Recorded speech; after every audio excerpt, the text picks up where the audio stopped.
Okay, hello everyone. So, this is episode 1. We're not using the overlay at the moment because Bacon isn't here and we don't know when he'll show up. So,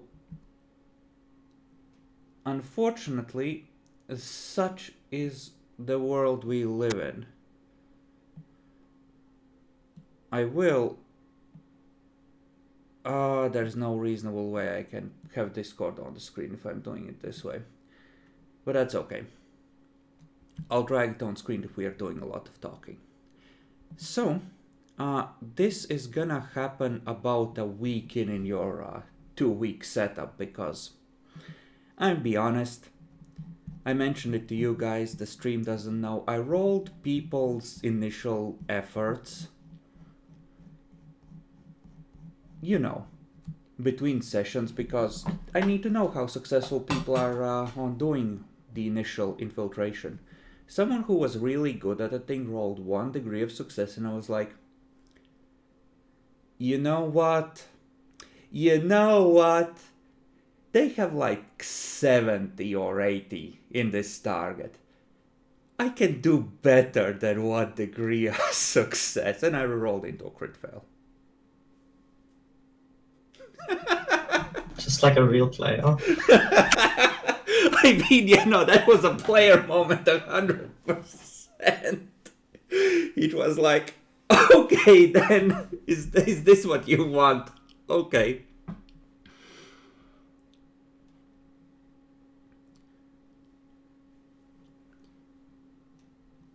So, you are busy setting up your business. We're gonna say that Jeremiah is out trying to get clients. And you're just finishing up the last bits of the shop itself.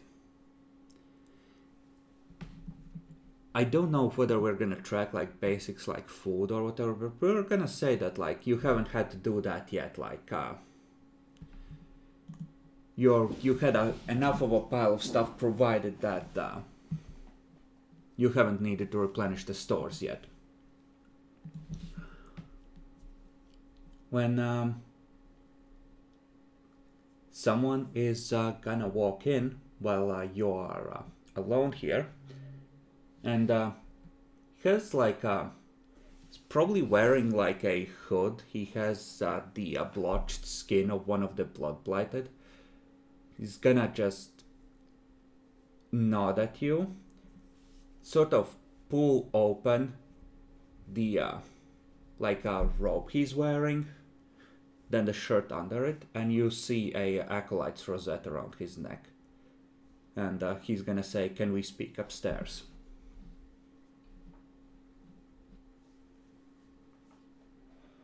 Sure. Come this way. Okay. He's gonna follow you upstairs.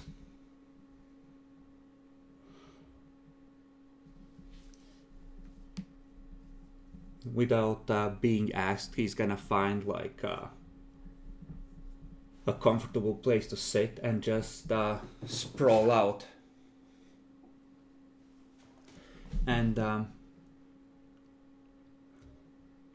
how do you wish to proceed? Do you wait for him to speak? Do you want to take any precautions? Search him?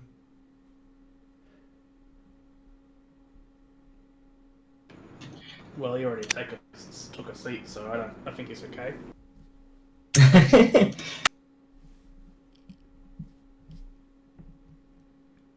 Let me I'm just rereading if it's infectious.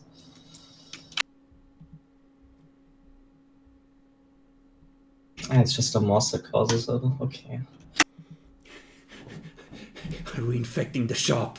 Not the business!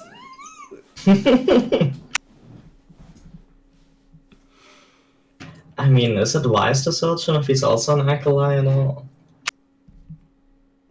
I mean, you don't know that he is. He could have stolen that rosette. You might already I be guess so. compromised. Speaking of, I need... Okay, that's not a 9. That's good.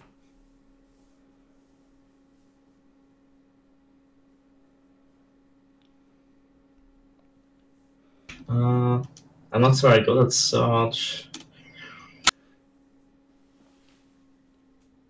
Okay. And I guess he'll figure out if he's full of shit when he talks. Okay, he waits for a second. I'm gonna say you do have ways to try and confirm his identity. At the very least, you could confirm that that rosette belongs to the right Inquisitor. Okay, then I will do that at least. Okay. You go over it. It does seem that he serves your master. Like, take out your rosette. It gives you the green light. Yes. Inquisitorial rosette. Second green light. Okay, right ordos. Third green light. Yes, right master.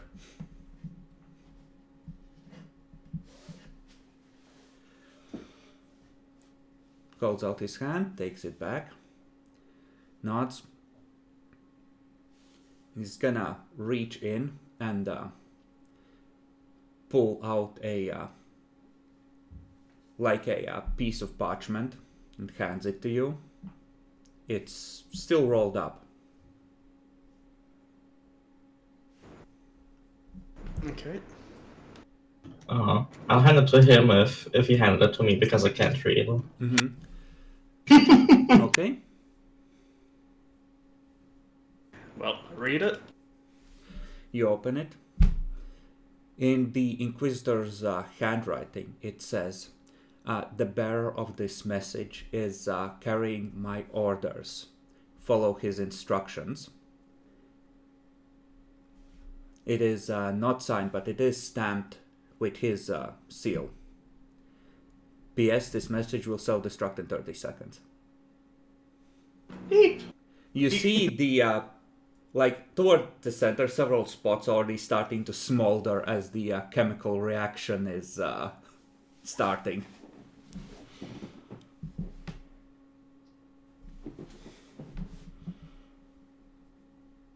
Security! You're part of a conspiracy, guys!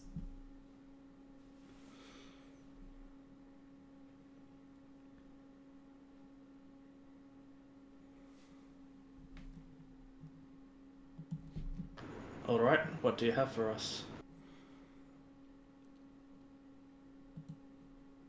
Okay, so there has been a development. The Inquisitor requires you to discredit and destroy a target, one Yant al-Salah. Unfortunately, he has taken one of our operatives captive and is intending to put him on trial for heresy. So he needs to be found in a compromising enough position to either discredit him or cause sufficient scandal so that our operative can talk his way out of captivity. Unfortunately, Yant is utterly convinced that the target is a heretic and should be burned, and is acting as the prosecution. A rather, unfortunately, zealous one.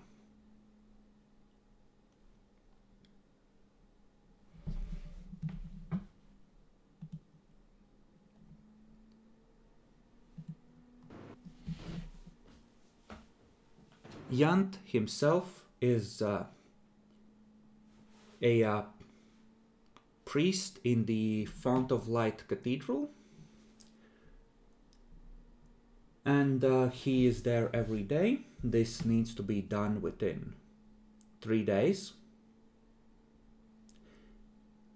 so that in case it isn't done, well, the master is going to proceed with other means to secure our operative.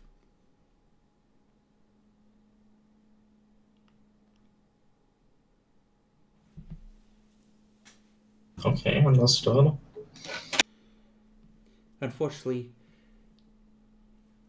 we don't have much more information than that because this is, for obvious reasons, rather an quickly developing situation which we're not able to research in detail. However, I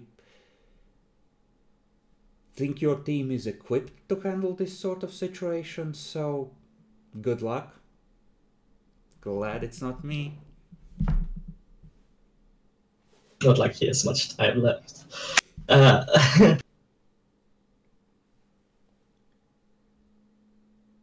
She's messing with the ecclesiarchy right from the beginning.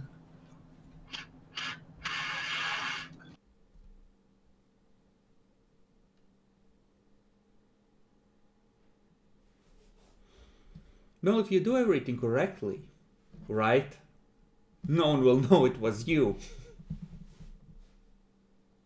That's true.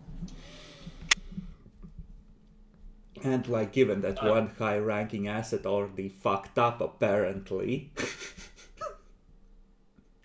it's better that you get burned than someone important.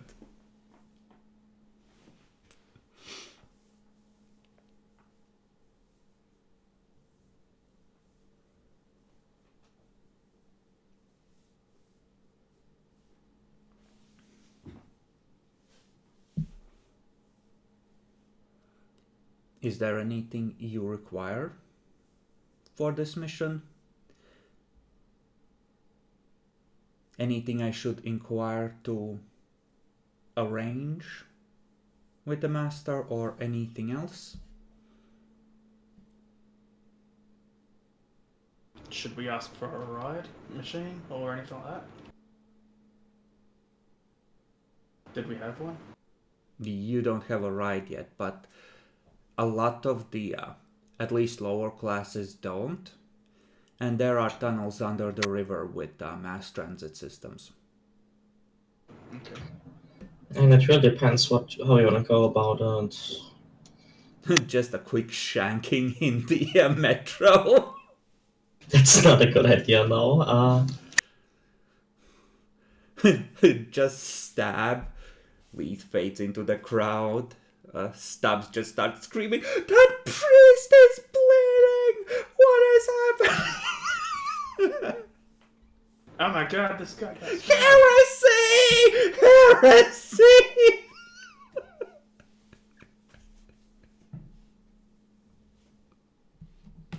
Like, I mean, it depends how you want to go about it. Yeah, exactly. We probably shouldn't stab the priest in the public transport. But yeah, like, best case, like, you don't just need to kill him, you need to do it in a way that makes it look really bad for him, if, you know, if at all possible.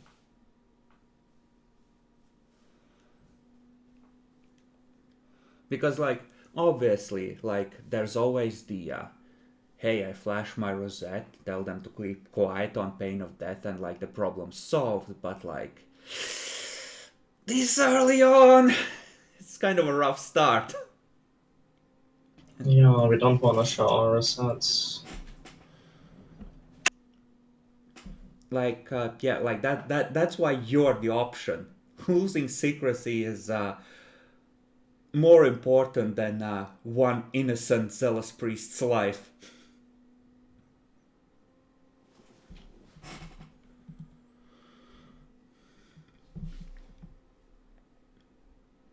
I mean, maybe he has some actual dirt on him, but I guess it's hard to find out in 3 days.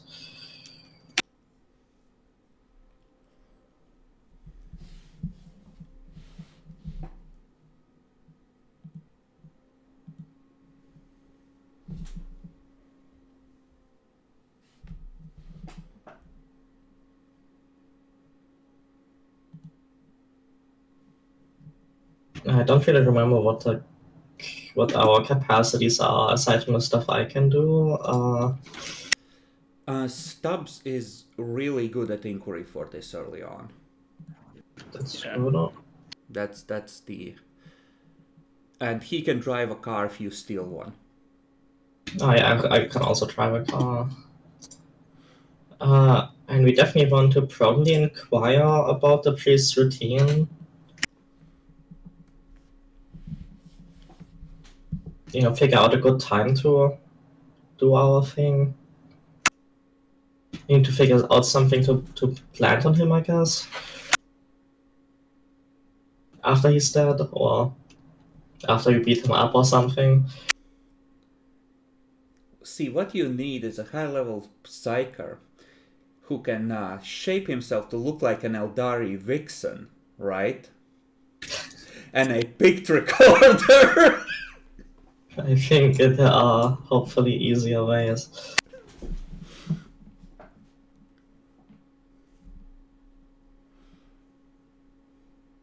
Just like post it everywhere.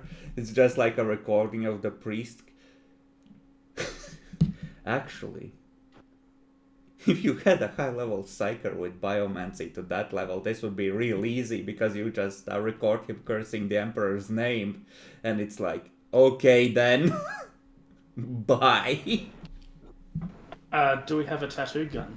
Can we grab one of those maybe? We could just imprint something to him to... You do not compromise have him. a tattoo gun, however, you could aim to quickly acquire one. Tattoos and body decorations are a common enough thing.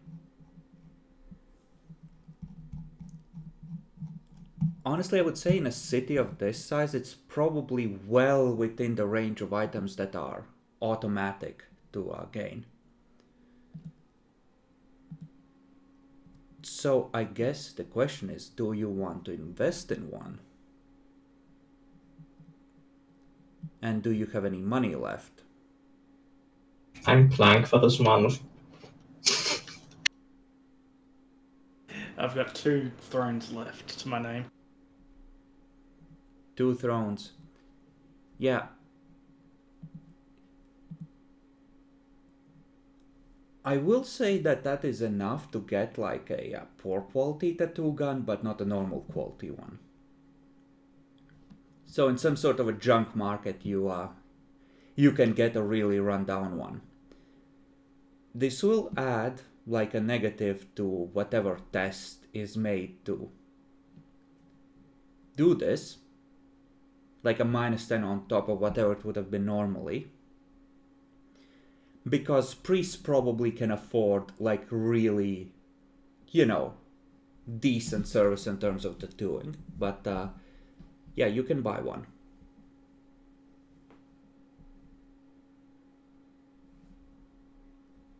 Along with like the inks and the other materials you will need to apply a thing. Sounds like a bargain. Okay, then you can add to your inventory 1 poor quality tattoo gun with inks.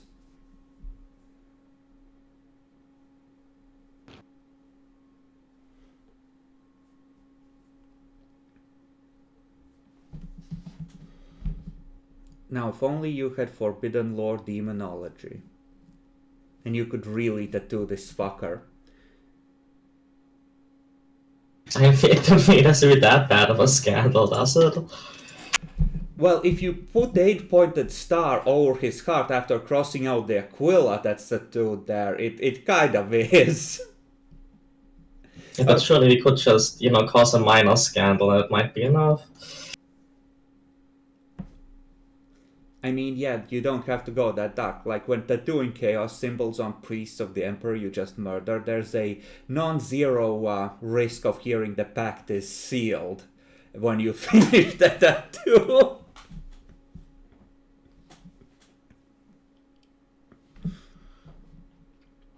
More than one up-and-coming Inquisitor has learned this the hard way.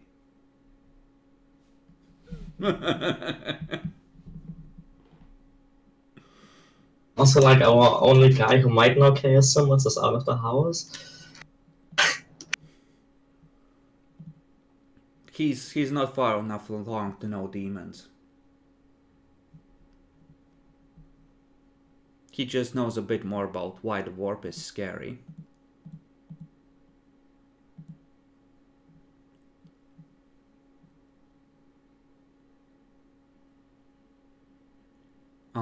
He has dull pain. You could tattoo him while he's sleeping.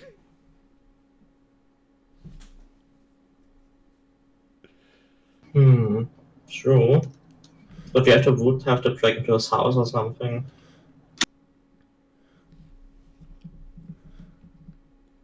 Yeah, that's one more detail that would probably be known. Like, you don't know for sure, I'm gonna say, but they're gonna say that the ecclesiarchy on this planet, a lot of like novices and mid-ranking priests have like either bunk beds or apartments in the like tunnel systems underneath their cathedrals. So he could be staying on site, which means that he might like not be that worried about his room, but you would have to get into the cathedral itself and bypass that security. And by that I mean the private areas.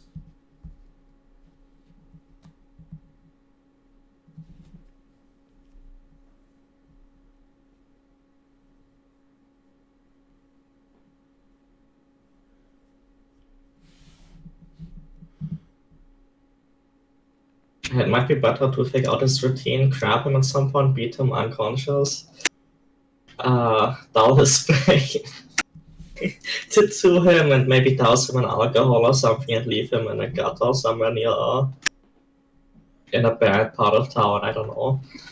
He does, like, the mission was to kill him and discredit him. We can also kill him after he's dead. I mean, after he's unconscious and tattooed. Just go through this elaborate abduction, right? And then make it look like a fucking mugging.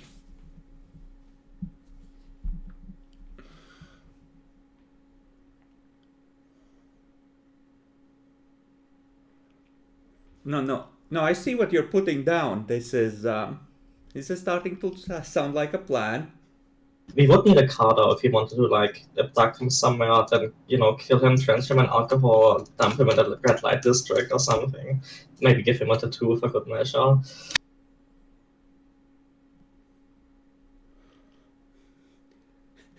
Just like a tramp stamp with just like crystal. Oh, that's the kind of priest he was.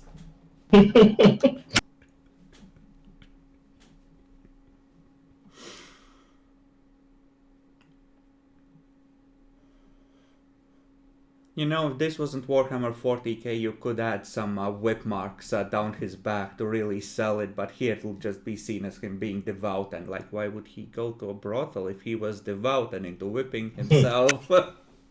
No, poor innocent citizens.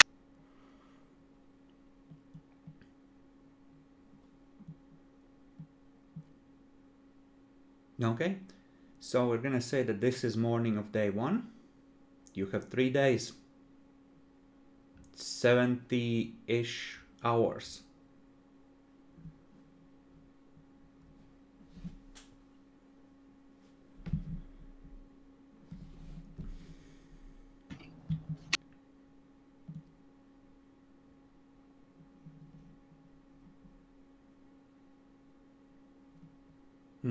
Right, I did give him that, so he would know that.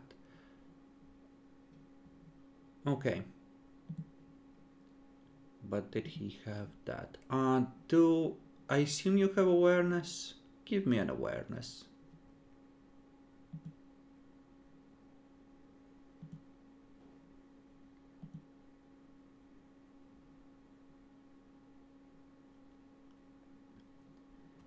Okay.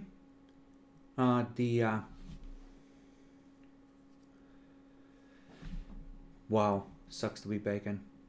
You notice that the blood-blighted agent stops outside the house and does like a long once-over while standing in the shadows, like slowly sweeping over it with his eyes.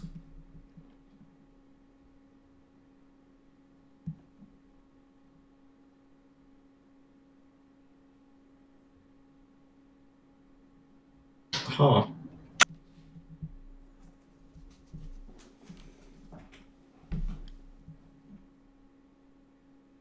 Wonder why he would do that. There's no other customers in the shop, is there? Nope. You're not technically open for business yet. You're still setting up. Right. And then he leaves. Might be another master.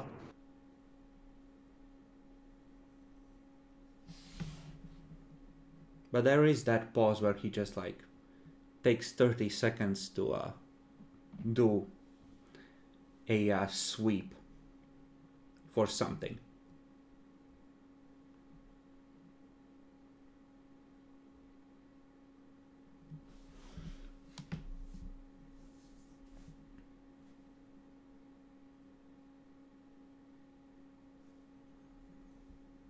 Oh.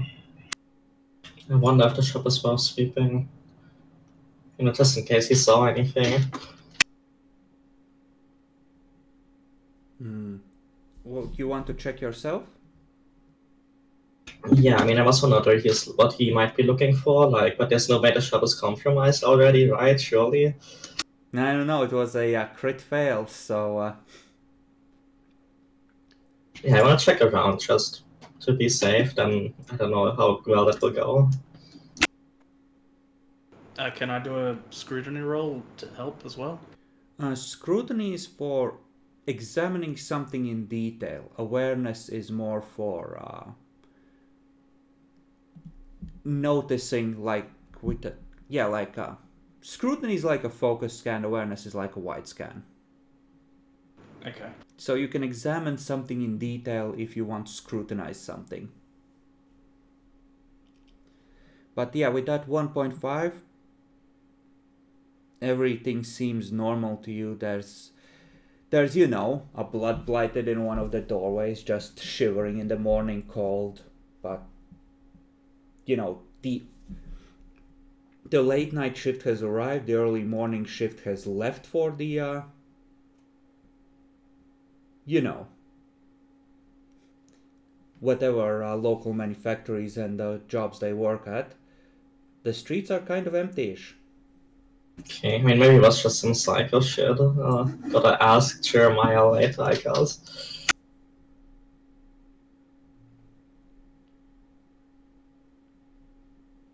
Yes, there's a greater demon in the warp hovering over your house. I hope a breach doesn't occur. Oh well, it'll probably be fine. maybe he can buy something.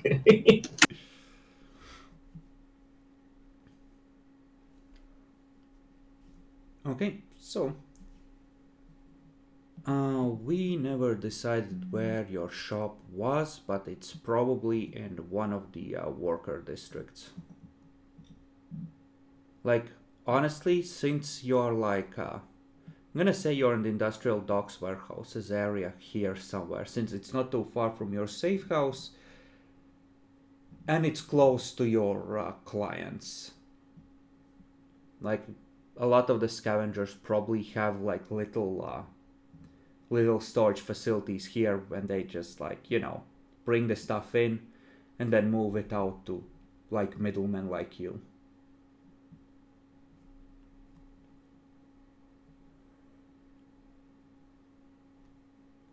So you could cross like a tunnel or take a ferry and go to the temple district and check that out, I guess.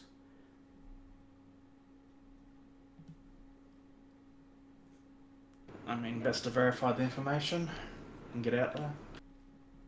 Yeah, we need to get some information about him, like where he goes, what his routine is. You know, in little bites, not in a suspicious way, ideally. No, that depends on how well Stubbs rolls on his inquiry. Yeah. Unfortunately, I can't shadow yet. That's next rank. Well, then what good are you? I'm good for killing. Oh, okay. Killing is useful. People die when they are killed. Okay, so you cross the water. Unfortunately, there's not a lot of public transport running right now because, like, this is the Imperium. Fuck your convenience. There's like one train every 2 hours, except when it's the evening shifts, and then there's one like every 5 minutes. But there's like pedestrian sections of the tunnel, as well as like a road part of it. So you cross, you go to the temple district. By the time you get there, the priests have finally woken up. Like the really low-ranking priests have taken care of the morning services, so now we're slowly heading into midday services where some actual priests do their job. And yeah, it's not like one of the big holidays, but it's like you're in the tourist part of town, right? There's a lot of there's like a middling amount of people. There's like an actual medium density crowd, like you might expect. That's good. How are you dressed? I assume in the closest you can come to civilian wear? Yeah. What weaponry do you bring with? And all of Imperium is stand your ground Texas kind of vibes, so like you can carry virtually anything. It's just that the more like it's the difference between, do you want to look like a worker who has his trusty 38 by his side just in case, or do you want more of a, okay, I'm a member of the SWAT and I love this gun kind of vibe?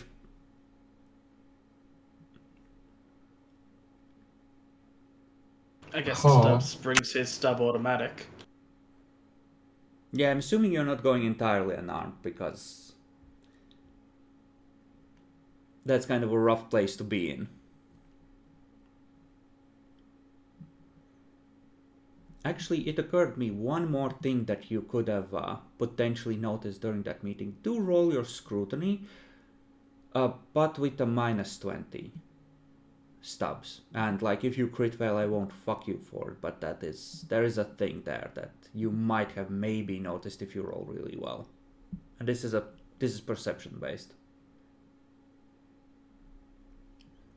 Okay, that is a failure, but it's a very, very bare failure. So I will give you this. You don't know what, but there's something that seemed a little strange about your contact's eyes.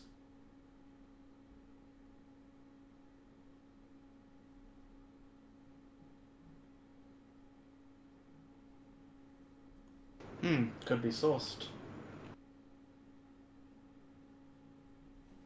And the Imperium has a very liberal attitude towards drugs, yes. As long as they're drugs that let you keep working. If they're not, then they're obviously heresy. But there are the crowds, the cathedral doors are open, they are taking in throngs of the faithful. This is like, there isn't a service right this second, but there's one starting in 20 or 30 minutes, and there's people talking to the priests, leaving candles, making sacrifices, There is like a crowd of about a dozen people who are weeping, proclaiming their guilt to the emperor and beating their backs bloody, the usual stuff you might expect. And there's like this one cordoned off area in front of the cathedral where they haven't said what is going to happen, but it has the distinct vibe of a public burning slowly being made ready.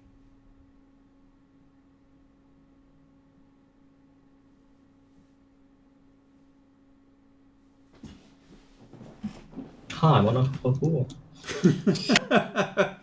What could be happening here? Could be just a barbecue. Who knows? Some cooked corpse starch.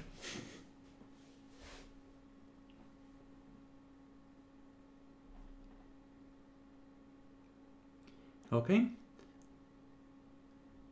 So here, like,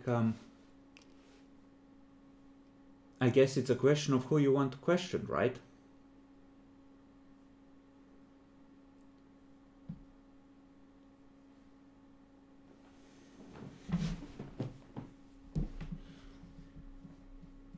And we're gonna say that since there's gonna be a service starting in half an hour, you can question like one group of your choosing, essentially. And then you're gonna have to wait for like an hour and a half, or well, an hour, and it's gonna take you half an hour to question them. Then that's an hour of service. Then there's another break while they set up the next service. And you know, it's like a whole lot of religion happening here. Lead feels right at home. It's like being back at the cloister. Yeah, I remember this. Probably. Yes, taking the sacrament before every bit of training as an assassin. Ah, sweet childhood.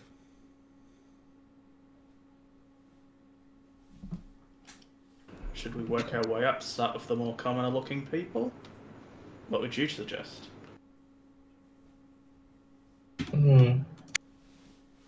Maybe we should probably confirm the broad things first.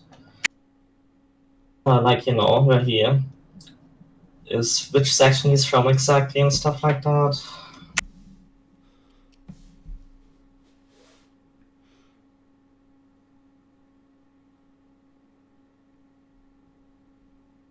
Okay, so common people? Okay. All right. This is very easy to get information. So plus 20 on the inquiry check.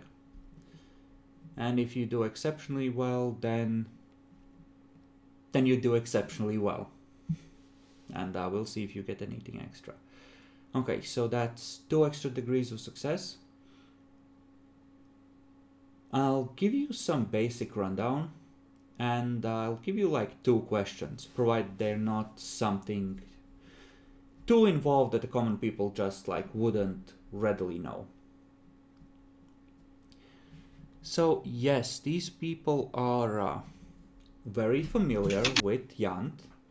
Yant is an up-and-coming ecclesiarchy preacher. He's not young, but he's been gaining popularity because he's been doing a lot of preaching against outsiders and telling the people to guard themselves against heresy and never stray from the radiant path of the God Emperor. And he's actually going to have a service later today in the afternoon in about 4 hours. And yeah, that's the general vibe you're getting, and like 2 more specific questions.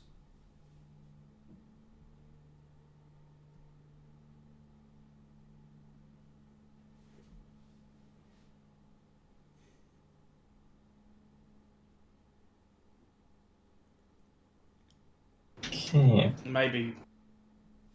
What do you think? Should we ask more specifically, how long has he been here?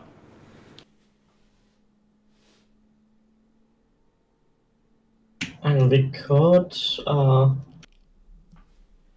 think maybe locational information would also be good, like where does he preach, or what, This like where does he cathedral.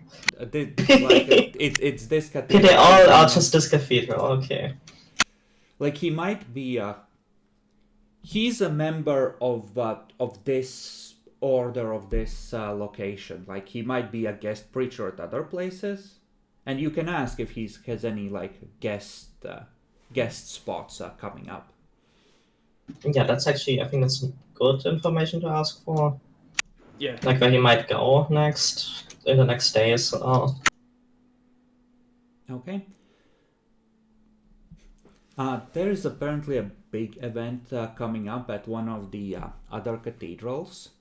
Yant has been dropping hints that something big is coming, and that he shall make a grand sermon about, you guessed it, the dangers of the outsiders and the enemy within. 7 days from now, if you had to guess, it's probably gonna be to celebrate after the burning and use that as a point to further further his clerical agenda. Okay, but there's a chance he might go there sometimes before then, and we could maybe catch him during transit if we have a lot of luck. It's not like the priests stay in the cathedrals all the time, right?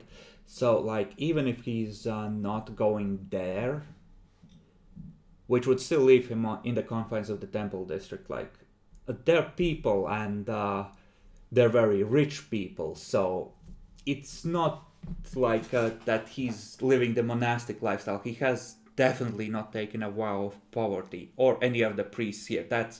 They're like, you know, the kind of Catholics that Luther rebelled against. Like, there's a lot of fancy robes, a lot of rich wine, a lot of, big nobility, except in a slightly different way. But yes, there is a secondary location, and there's a good chance he will visit it at some point to work on preparations. So that is definitely a thing. And what about a second question? Dan, do you have something you want to ask? And keep in mind, this is just the first round of questioning. You have like a whole 4 hours until he preaches, and you can question other groups. Maybe, do we know who? Maybe who is he friendly with else? I mean, he might be sponsored by some of these rich people, I guess. The common people wouldn't know that, so that would be a question that's applicable for some of the other groups, like if you approach some of the nobles or the servants of noble houses in the crowd, but like the workers and like just the average Joe, like they have no idea of the politics or the internal friendships that he might have in the cathedral. They have no way of knowing. But you can ask something else that doesn't waste the question. I'm just telling you, like, these are not the people to ask for this.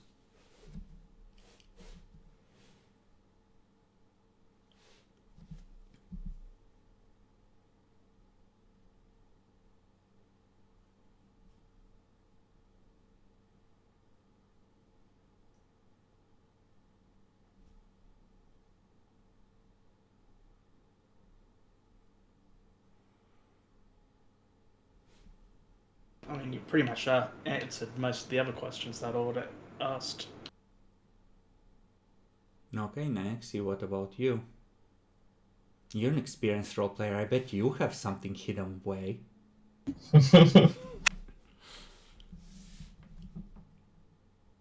Okay, let's see. What would the common workers know? Like, what you currently have access to is mostly his public image, right? Yeah.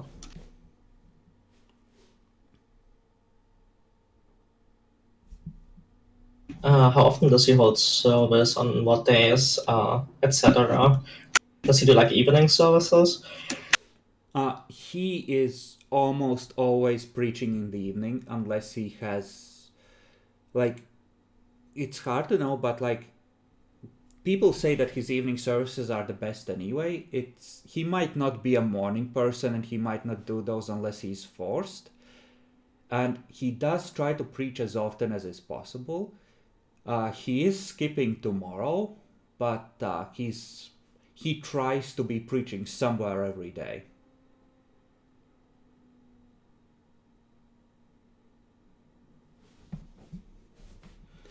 Like, yeah, like, he's one of the more consistent preachers here. Like, the others might take a couple days off in a row. The people can't really remember when he has been, like, he was, like, the fanboys of this guy, right? They say that like 6 months back he was off for 2 days in a row once, and that stood out. And that was because he was ill, and on the third day he climbed into the pulpits like with a bad cold on the verge of pneumonia and just like coughing and still preaching about how the vile forces working against the Emperor have struck him down with the cylinders, but he will not be kept down.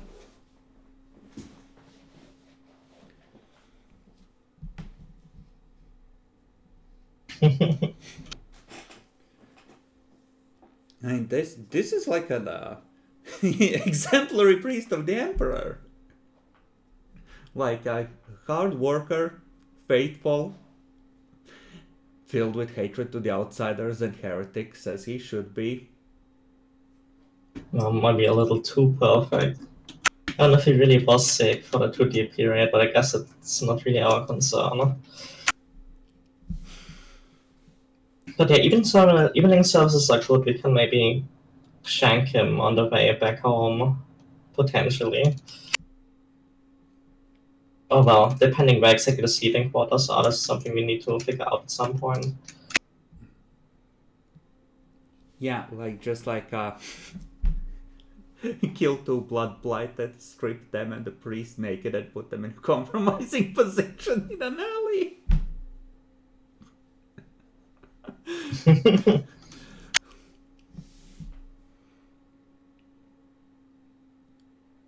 Okay, and then the great bell tolls and you are caught in the service.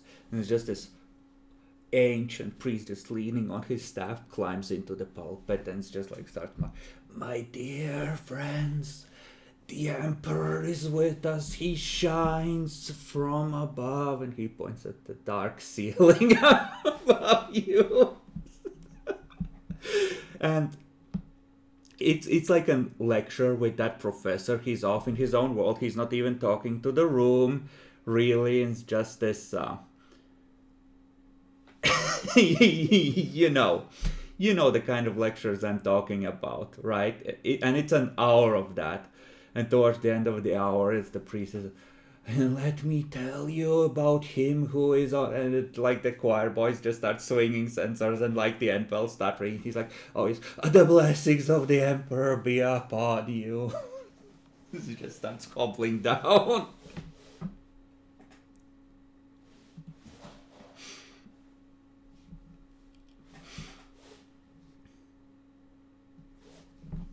And you have another half hour to hour until the next sermon.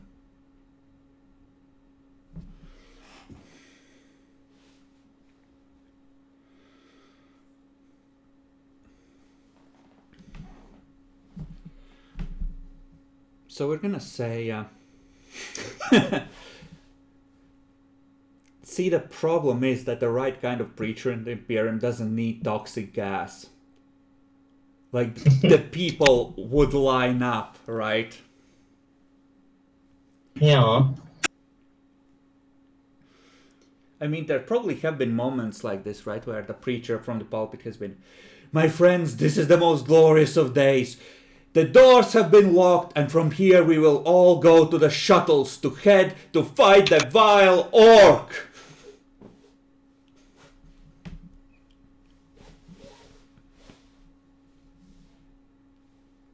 Good news! You're all gonna be martyrs. And some people might like that. But you have enough time to question another group. The clerics and the like are always present. You can find servants of what you assume to be servants of various noble houses at all times as well. The noblemen themselves, I would say that they're probably here for the evening services because we play Changeling. We know how long nobles sleep. They're just getting started with their day about now. But I'd say that like it's midday. There's like a couple of people who might be like third or fourth sons in here. So I'd say like pretty much any group you can think of, barring Cult Mechanicus, is present in the square or in the cathedral to some extent.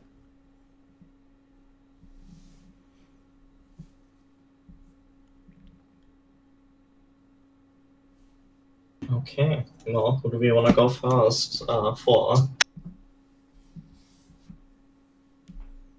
So I guess those 20 minutes were slightly off. Then again, he said at least 20 more. You had him on timer? Well, I mean, it's been 25 minutes. It's not that bad yet.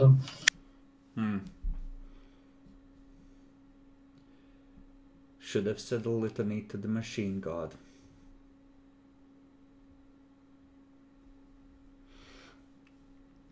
So, it's your character, it's your role. Then who do you want to question next? All right, I guess I'll target the more compliable-looking nobles if I can see any of them. You're gonna have to target all of them. There's not that many of them here, but there are a few, like bottom of the barrel nobles. Any modifiers? I'd say that this one is flat because nobility, especially nobility that's resentful, is kind of difficult to approach. So yeah, this is a flat challenging test. Okay, so you keep trying to ask them about the priest. You don't get into any trouble, certainly, but it's kind of like a lot of you know, I'm a younger son, the family mine. You haven't heard about the family mine. I'll tell you about the family mine. I should have gone into the priesthood. My father offered, but I was like, our family shall rise again. No, my family won't rise again, will it? Will it? Because the mine, you don't know about the family mine. And there's a lot of that kind of shit. They're just like bursting at the seams to complain to someone about how shit they have. And do you know how much an apartment in the Dawn Citadel costs? And we are not gonna get assigned a new mining claim, will we? Not if we don't impress the governor. So we have to bankrupt ourselves to not go bankrupt. How does that make sense? It's just like this old butler became. I'm sorry, sir. The young lord is distraught. If you should go, and he just like takes him by the shoulders and just took him away. You're doing good work, butler.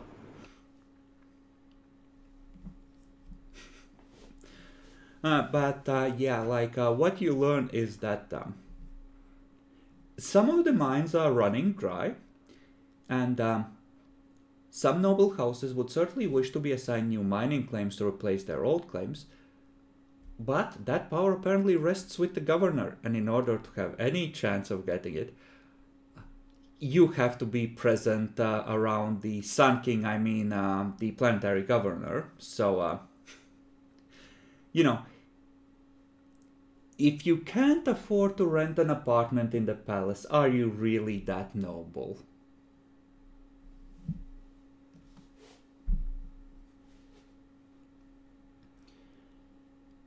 And, a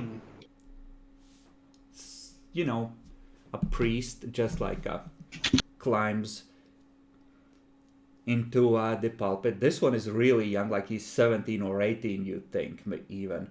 He just like shuffles through his papers, like it's just, you see the eyes just going slightly wild, seeing just how big the fucking crowd is. This might be like his first time addressing like the afternoon crowd, and not in the morning where the noobs are put. It's like it's just like quiet, please. It's just like this servitor cherub just floats next to him, just puts it out like siren to quiet everyone. It's just like everyone goes quiet. It's just like our glorious emperor who sits in the sky and watches over us. It's just like,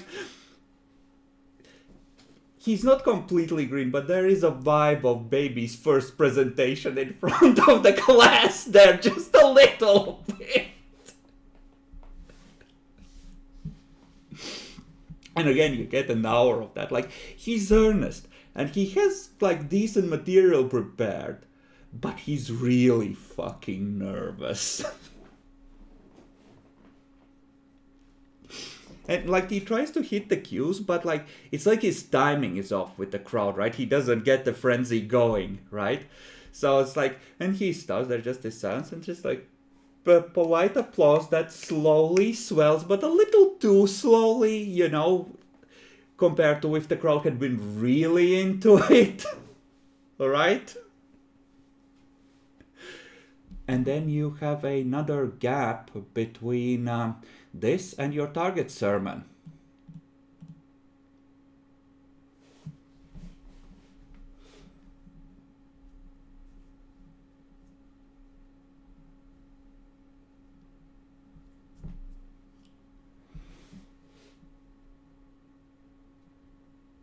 I guess it's the church workers' time, isn't it? Okay, so just like all the various novices and lower ranking members of the clergy. Yep. You are dressed as a normie, but I'll give you a plus 10 to this. Actually, no. Well, I'll actually give you a plus 30. And just what kind of questions you can ask and what kind of information you can get will depend on how well you do. Nope. Would you like to reroll that? I mean, okay. You don't have to. This is a fate point expenditure thing. You can reroll a roll that you don't like at any time.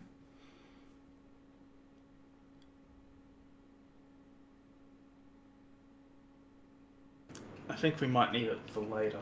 Okay, so you save it. So yeah, there is a lot of, oh yes, Yant, yes, I know about Yant. Good old Yant. But that they don't really give you details about him. They just sort of laugh it off like, oh yeah, that guy.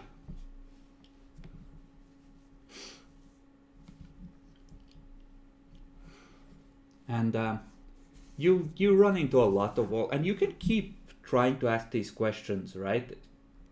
Further on, it's like at some point you would circle back to the same people and start to get suspicious, but you can try in the like next break.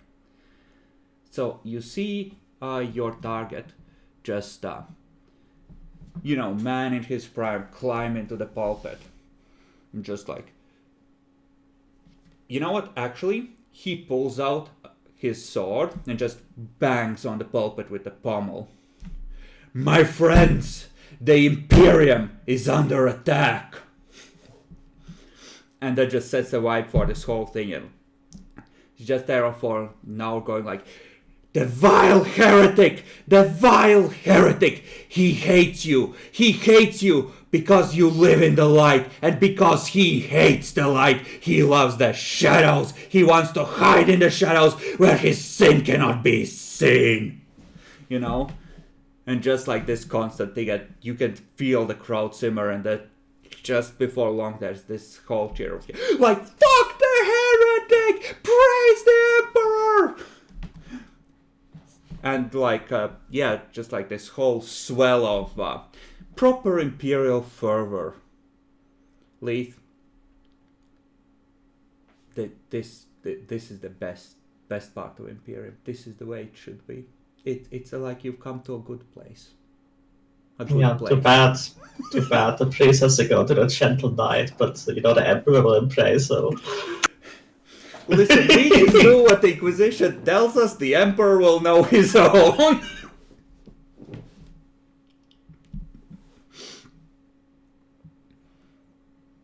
Okay.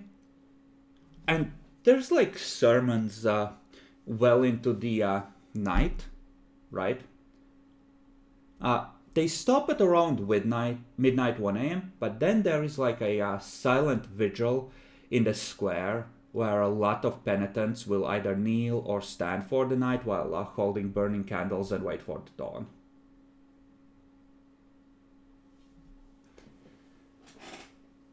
So it's like, you know, I have sinned, please forgive me, and you just stand there on bloody knees for the 5th day in the row before you finally collapse. There is some of that going on as well.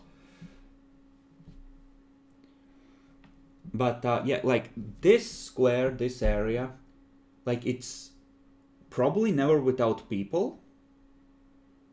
So there is no problem with you be walking around this district at night. Unless you're like obviously heavily armed, and then it's weird, right? But like there's people here all the time. Faith is a 24/7 business in the Imperium. But Yant climbs down. Like you can roll scrutiny on the clergy. Actually, I'll give you a +10. Like the common people are like way into it. And now you know what Yant looks like. I'm not gonna make you roll for getting close to the front. Like you can get close enough to get a good look at him, and you've had an hour, right? Yeah, that's Jesus Christ. Oh, how? Why are you? Do you not know? I don't have it trained. It's not trained for me. I just thought you know. Okay, let me explain to you how this game works. You're supposed to roll low, just like 1, 2, 10. Like those are the good rolls. You're supposed to roll low. Do you not know how gaming works?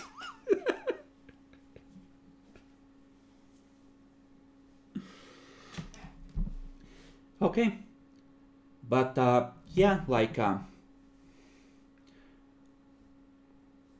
he's actually gonna stay out here for now, and he honestly, since it's a break, like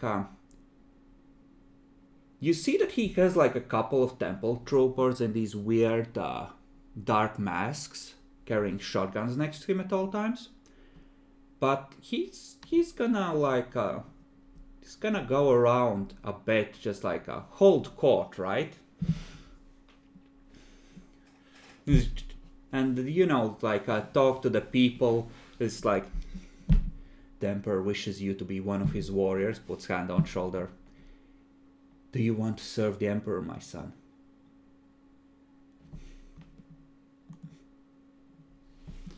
And yeah. So it's up to you. You can try and talk to him if you want to try and get something out of him particularly. Or you can question another group. And I'm gonna say that this is probably the best time to get bonuses, because like he's on everyone's mind right now, right? He just finished a speech, he's right there, everyone's talking about him anyway, right? So it's very, very easy. And I would say that Nyaxi, you can roll awareness with like a +10 to see if you overhear anything useful as well. I know you don't have inquiry, but sorry, I can't roll lower than a 70. I'm starting to feel like you're not even taking the game seriously with rolls like this. I'll tell it at the end, then. What's the modifier, if any? Who do you want to question? It depends on which group you're going after.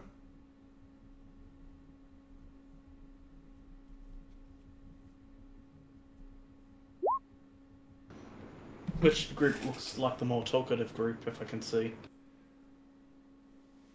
I don't know. You would have to guess. Like the congregation that was here that showed up for this is like they're all into this guy. So it's a question of who is the easiest for you to approach with the way your character presents at the moment, right? So like workers are probably easier than nobles, but you already questioned the common worker, and I doubt you want more info from there. Guess we can try the nobles again. I mean, they are new nobles. They're cycled in, right? I'd say there's enough new ones that you can attempt again. Previously, it was what, like a plus. No, it was flat. So now it's a plus 10.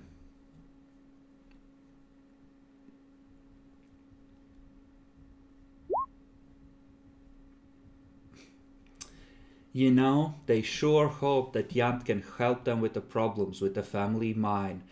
It's so hard to get sufficient workers, and maybe if the priests bless the mining endeavor, maybe they could get more iron out of the ground and into the ferrocrete where it belongs.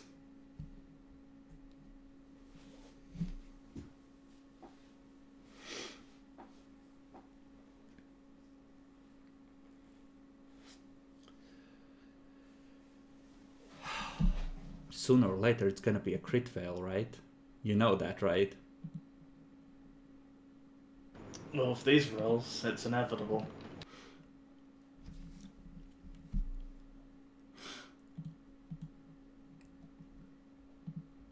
Okay.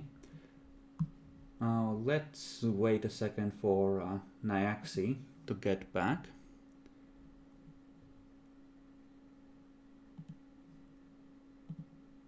And is there anything I want to prepare? Otherwise,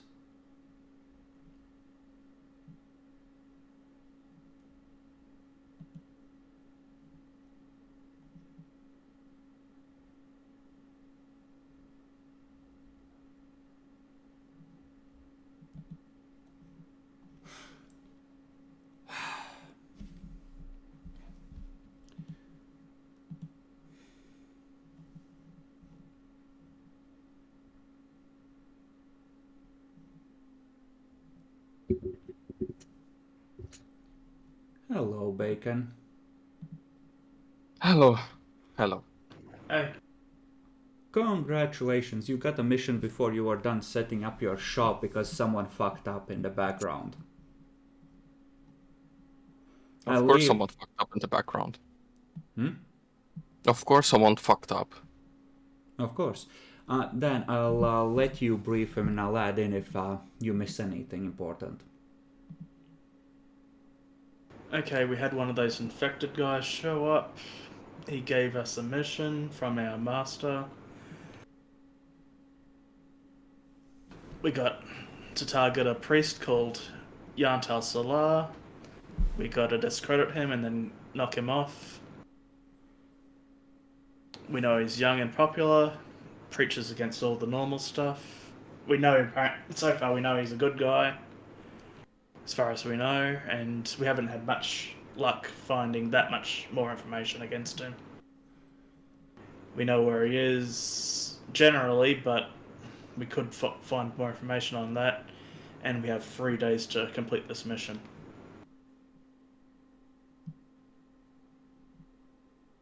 They are right now at the cathedral where this guy preaches.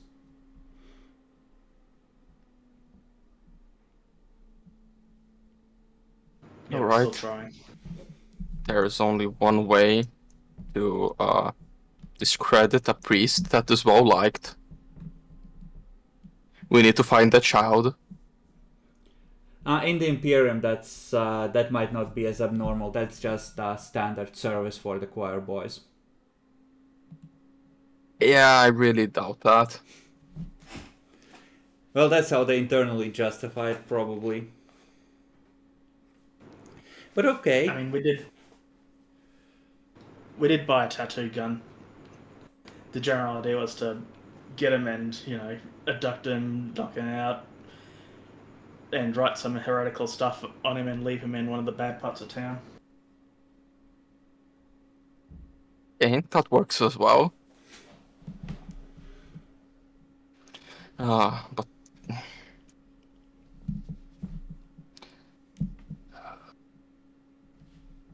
fuck, if we had asked for the Inquisitor to have the Mind Wiper thing, that plan would be perfect.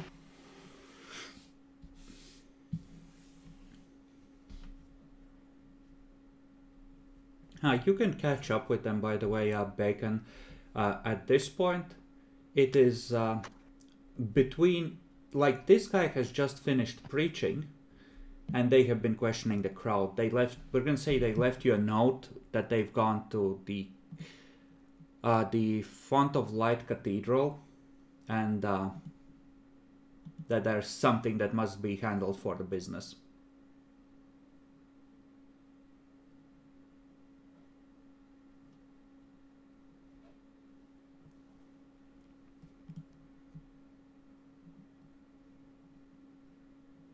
Okay. I would go there. How far away is this cathedral? It is, I'm gonna say, about an hour on foot from where your shop is. Because, like, well, roll a luck check. Maybe you can catch the public transport that runs once every 2 hours when there isn't a shift change at the factories. It leaves in front of your eyes. You're gonna have to walk. Yeah, he just walks there.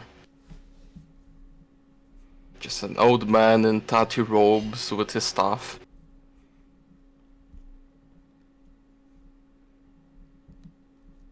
Okay. Then, yeah, you arrive when the service has just finished, and the crowd spills out into the courtyard, and you're able to find your friends. Well, friends is a strong term. Co-workers. Yeah, co-workers. Co-workers is about right.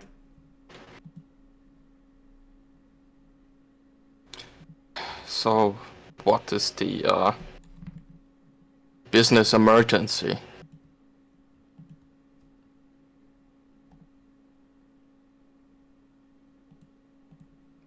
Did I fuck this up? You can talk among yourselves. I just managed to fuck up the Twitch screen setup.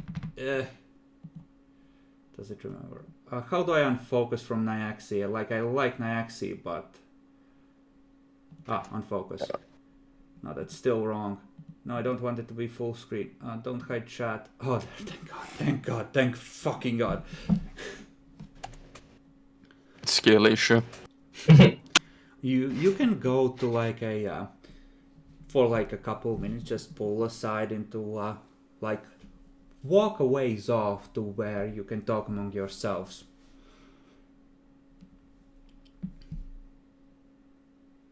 And you can explain in character to Jeremiah what the fuck is happening.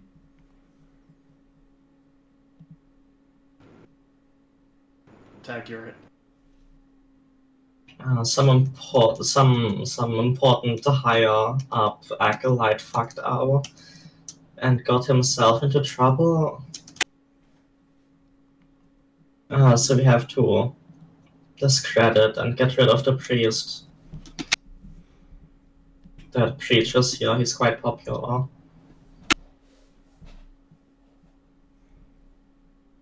Alright, you guys already have a plan? Because we can just go look for a child in one of the nearby orphanages. Or the factories. Which one is closer? I thought we'd grab him when he is moving from one place to another. Kill him, maybe douse him in booze, and drop him off in one of the bad districts. Oh yeah. Yes, and we Snaps also drop bought in a with an tattoo gun. and we drop in with an unconscious child. Perfect.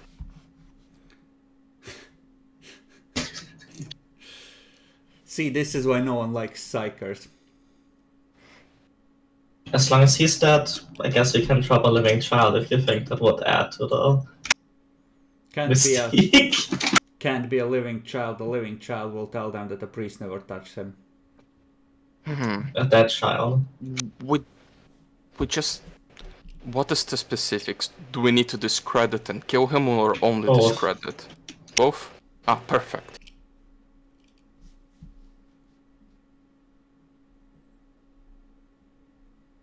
Drop him, like, dig up a dead child and drop him dead at the grave.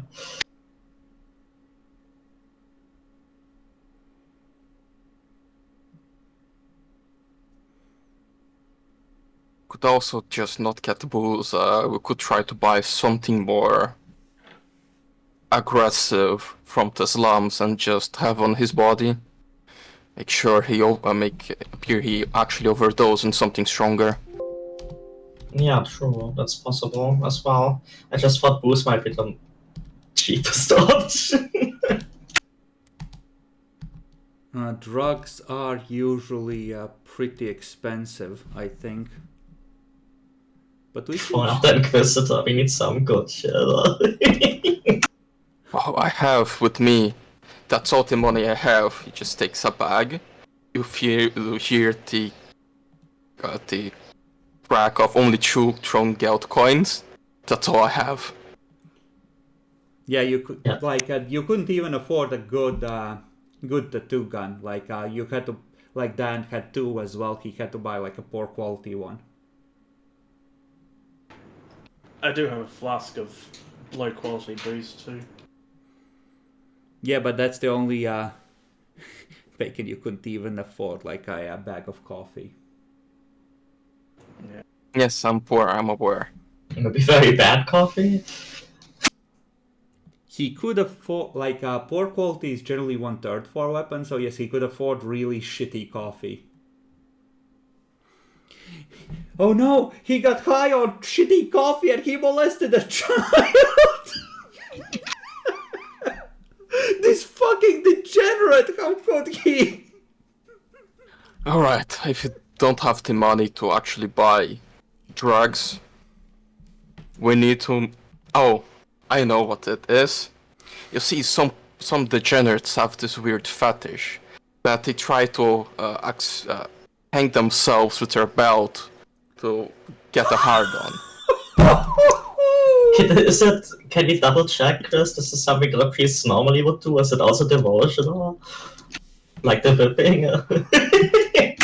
That's No, common lore Imperial Creed. Roll common lore Imperial Creed, all of you. I don't have that. Just intelligence at -20 because it's a basic skill, right? It's halved in Dark Heresy, so intelligence halved as a basic skill.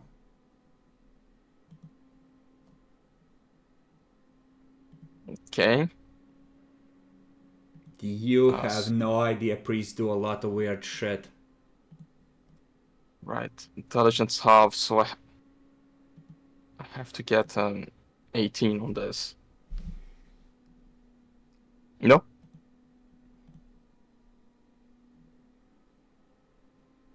You know, Dan, I will allow it to be a common lore Imperium with a -10. Because priests are very prevalent in the Imperium.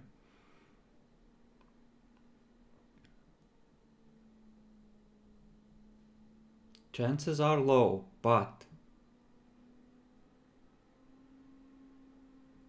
Like, you haven't heard of any priests doing this, but priests do a lot of weird shit.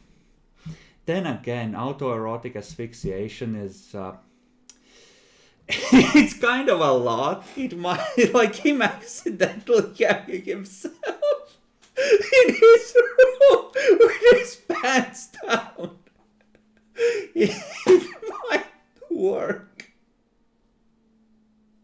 Yeah, and just to be sure we put a dead child in front of him.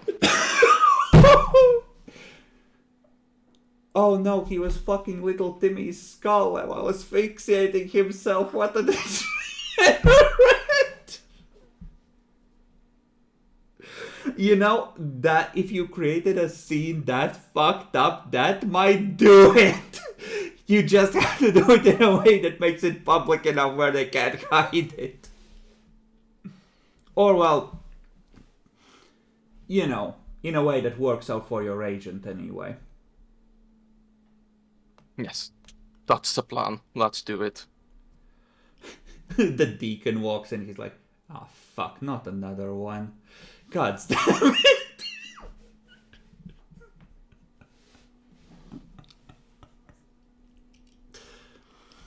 Okay, so abduct the priest, knock him out somehow, find little Timmy, find a proper belt and an appropriate med post.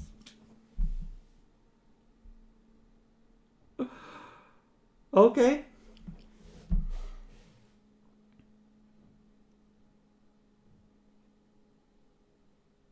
Yeah, good thing that rigor mortis exists. So we can post the body, and while we need to make sure we post the body while he's still alive, and then we use the bell to properly hang him. So he will stay in the position we set him up. I think you do have like 15 minutes, half an hour before it starts to set in. Like it's not an immediate stiffening, right? Hmm. Guess we have to hold in the position for 15 minutes.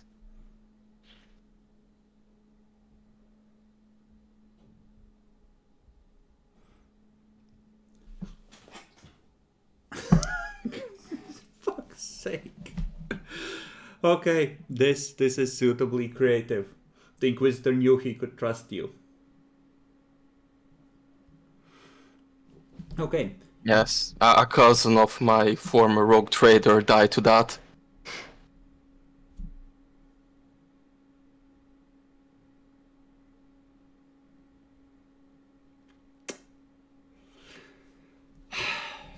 Oh, I see how it is. Anyway, so you've got up. The next sermon is about to start. You need to head into the cathedral if you're gonna stay, but you've extracted yourself from the crowd far enough that it won't look weird if you head off now. And like honestly, if anyone's tracking you, you've been to 3 sermons now. That's probably enough faith for one day.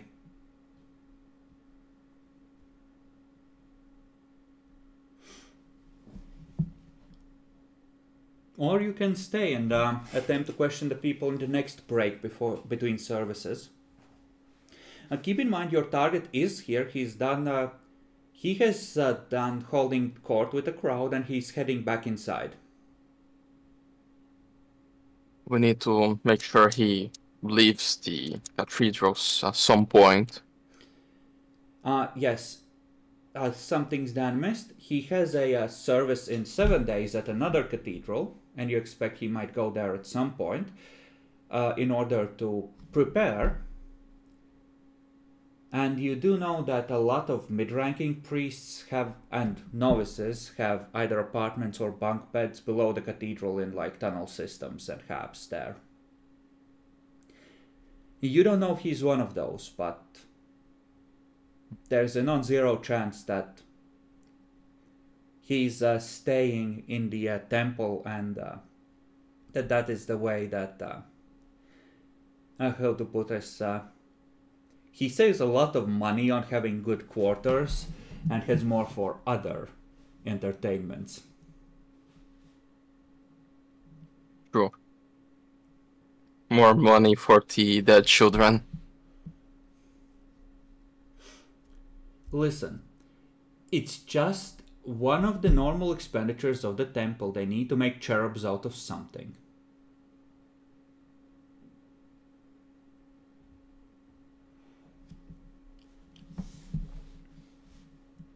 So, how do you wish to proceed?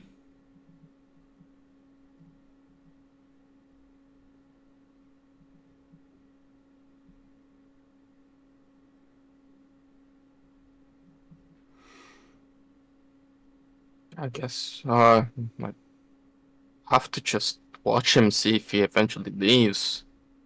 What do you guys think? You've been here for more time. I mean, if you wait for him to leave, you might as well continue questioning, I guess. Yeah. So why not? You know, he usually likes doing evening sermons rather than morning ones. So he might leave very late, but it's just a guess.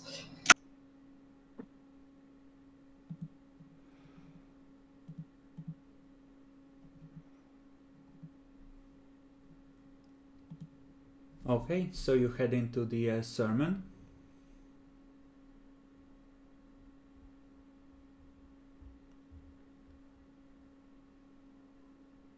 I guess so. Okay, so like this time, like an older man climbs into the pulpit. he looks to the back, where there's like a big pipe organ, and probably like a servitor wired into it. He just opens the book, and he's not even gonna start sermoning in this case. He's just gonna lead the people into singing hymns to the emperor.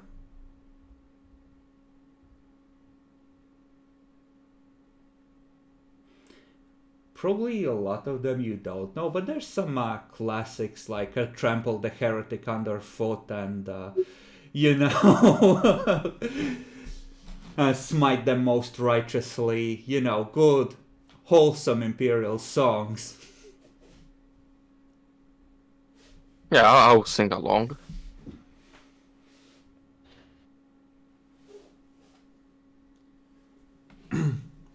Okay, so it's a nice break from all the usual stuff. You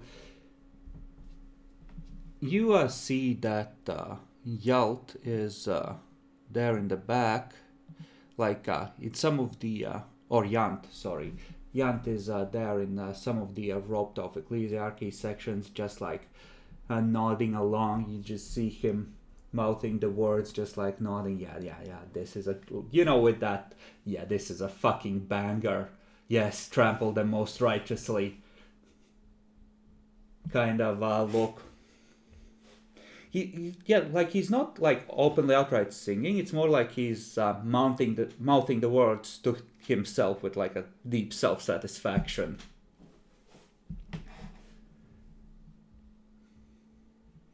And eventually that ends. Yant is gonna head towards the private areas at this point. And probably down below. And at this point we're gonna say that the sun is probably setting, so the next service is gonna be in the dark. And by the way, this area, Bacon, services run until midnight or 1 a.m. and after that there is like a candlelight vigil where people who are praying for something or trying to atone for something just stay out all night while waiting for the sunrise. Okay, respectful.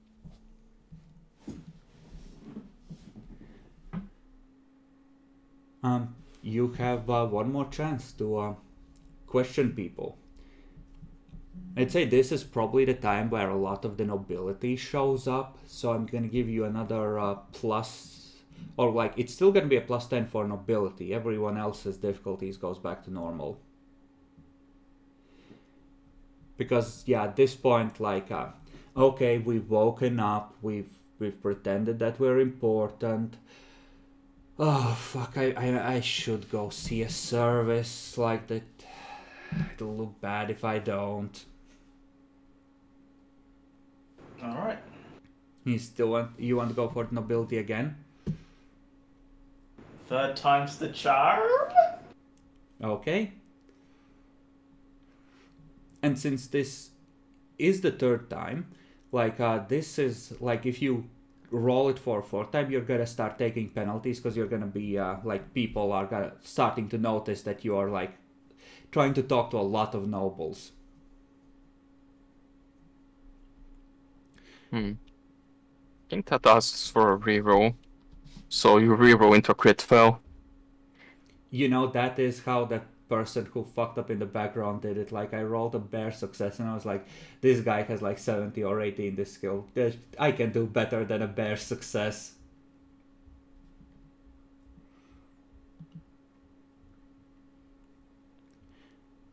I don't think Dan wants to reroll. So I don't think it's gonna work. And that's right, don't trust the dice, they always fuck you. Yeah, and I better not roll inquiry myself. I assume you don't have it. I don't have it, and I would reduce my fellowship by 5. So it would be rolling at a 12.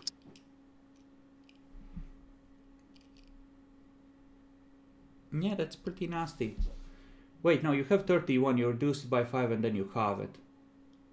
So 30. Yeah. Oh yeah, okay.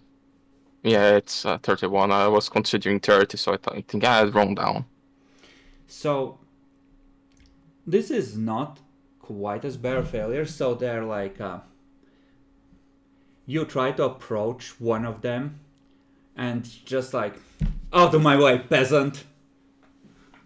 Well, they wouldn't say peasant. They would say, out of my way, miner, and they just shove you out of the way. It's just you see some of the other nobles you've been trying to approach.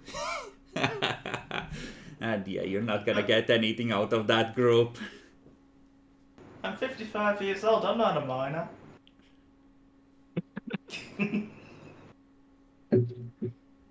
One of the house guards just like butts you with a shotgun, like, move along, miner.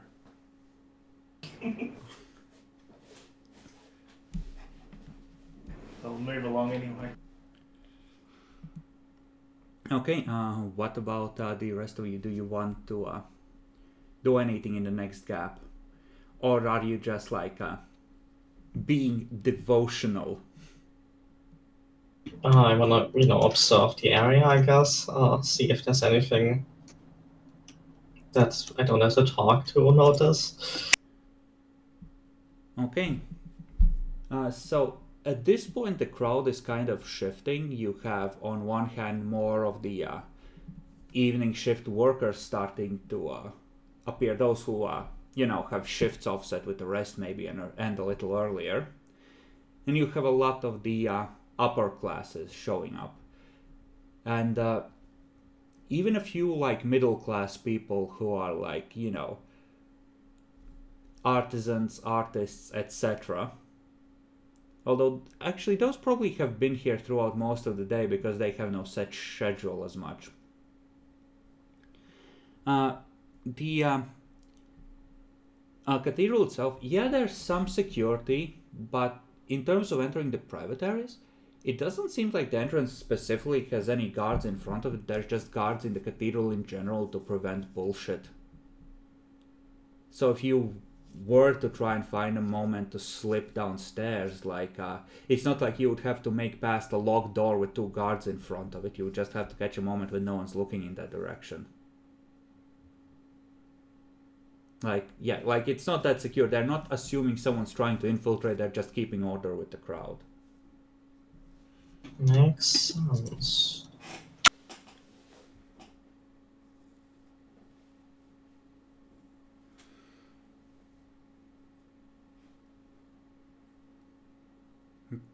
Yeah, you're not new to this. Jackal might have taken the bait and tried to sneak downstairs, but you're smarter than that. I can see that. I don't even have a stammers right now.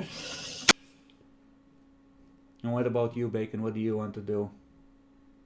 Just hang around, be devotional. As someone that actually saw the true light of the Emperor, it's not the same thing going to these churches, but brings back memories. Okay. Then, as the sun goes down, various glow elements in the building get activated so that the cathedral itself shines like it's been infused with sunlight. And night comes. It's probably gonna be another evening sermon. Do you want to go inside for this? Or do you want to watch from outside? At this point, there's enough crowds around and not everyone's just herding into the cathedral that it won't look suspicious if you don't join in. And keep in mind, when the sermons are going on, they close the doors and lock them. So, like, once you're in there, you're trapped for that hour. Yeah, I'll get children and say, I want to just have a look outside the cathedral. Fair enough. See if there's any back entrances that a priest would take to go to another cathedral to do it. There's 100% like outside entrances. Like Yeah. this is a big place. Towards the back, there's at least 4 or 5 ways out. Luckily, most of them can be watched from the same angle, but I think our best approach would be doing a stakeout and see if our favorite priest eventually leaves to go to another place, so we can also see his sermon there. now, as far as you know, he only has he mostly works out of this cathedral, and he is skipping tomorrow's sermon, but he tries to skip very few days, and in a week he has a sermon at another place. That unless it's a surprise sermon, the people don't know of any plans to sermon at a different cathedral. Maybe he's going to hang out tomorrow, so we might as well just keep a watch. Mm-hmm. Here, once the front doors are closed, right? You only need to watch the back, so it's relatively easy to stake out. Are all of you gonna go to watch the back, or are you splitting up? I'll go to the back too. I think we should do this on shifts.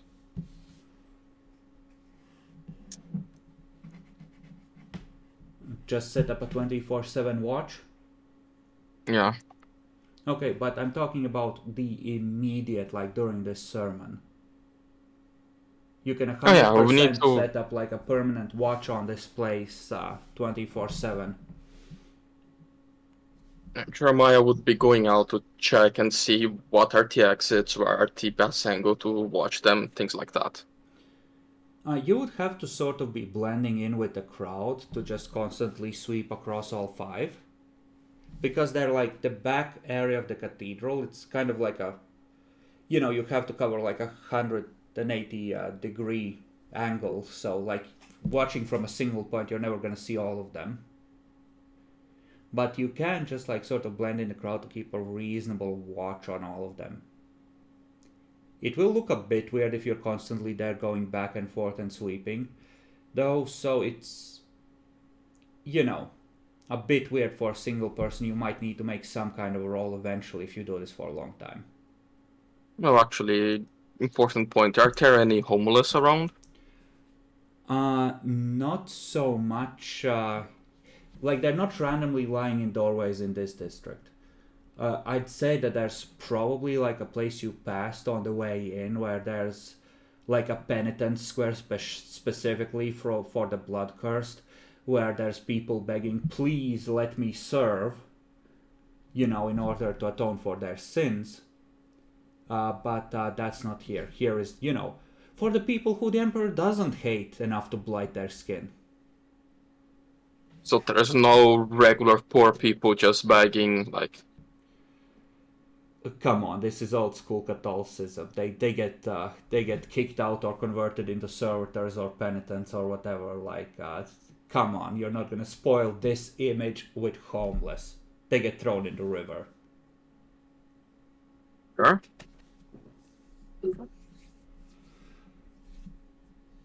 No, I guess can't pretend to be homeless.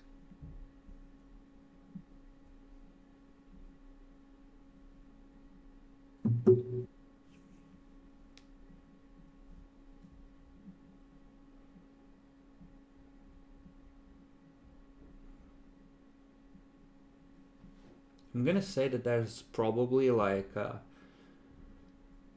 3 directions that people could leave, if they were leaving the cathedral. As one, the likely ways they could go if they're not trying to deliberately hide through back alleys and the like. There's probably heading towards deeper into the temple district, right? Where you could set up a watch for anyone going that way. There's heading towards the warehouse district across the river and the mass transit tunnels that you came from, Bacon. And probably heading along the waterfront towards the governor's palace and the tunnels to the artist's island. And the Artist Island is place where a lot of the weirder entertainments and bars would be located as well.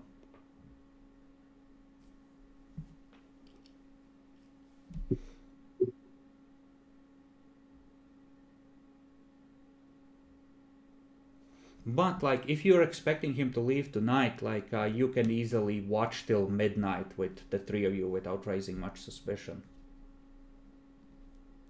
And just cover all 5 entrances and try and follow him and if he leaves. If he doesn't leave this night, he would leave into next morning. I think that would be too probable times for him to leave if he's going to leave. Yeah, you could watch till 11 or midnight tonight and then come back early tomorrow. That would probably work. Okay. The others agree, let's do that. Okay. Then you set up a careful watch of the back of the cathedral. About half an hour into the sermon, you see your target along with 2 temple troopers. Just, adjust his robes, and with almost a jaunty step, head in the direction of the governor's palace.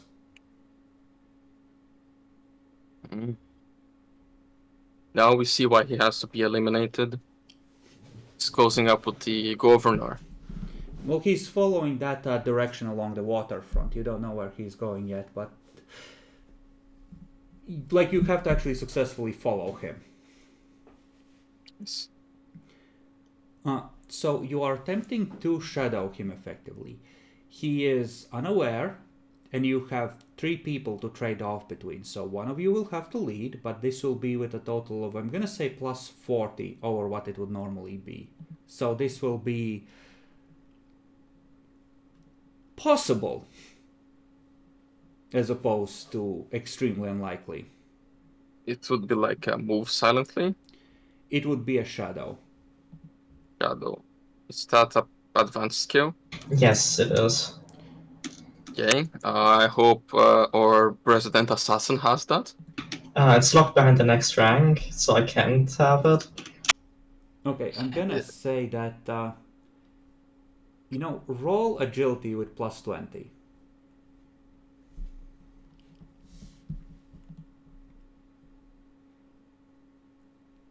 Okay.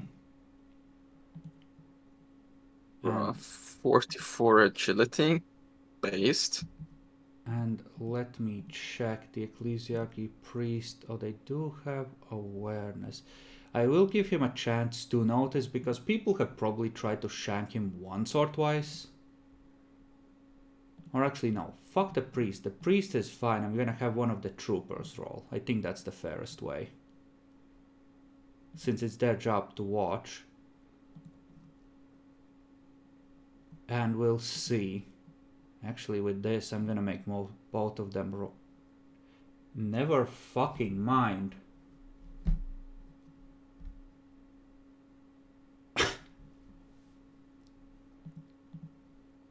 Okay. So I guess it's gonna be that kind of an evening. I mean, it's only 1 degree, right? Yeah. How on a natural one, remember how we counted in DH? Oh yeah, right, we used the retarded house rule that Epic came up with. Oh, it's still a crit success. Yeah, it's a crit. There's no, even if you don't agree, it's a crit, so. Yeah, that was just a way to say that, hey, like, we're gonna count it as exceptional success on 5 degrees of success, and crits just add extra degrees. But like, that rule is retarded, but it's still a crit. It's still within 5 of 0, so. You're following along. You move past the governor's mansion, and it's the bridge that trips you up. So as you move into the, artist's quarter, as you're following him down an alleyway, you see one of the guards just look back as they've been glancing back. Just lock eyes with one of you, and just tap the priest on the shoulder.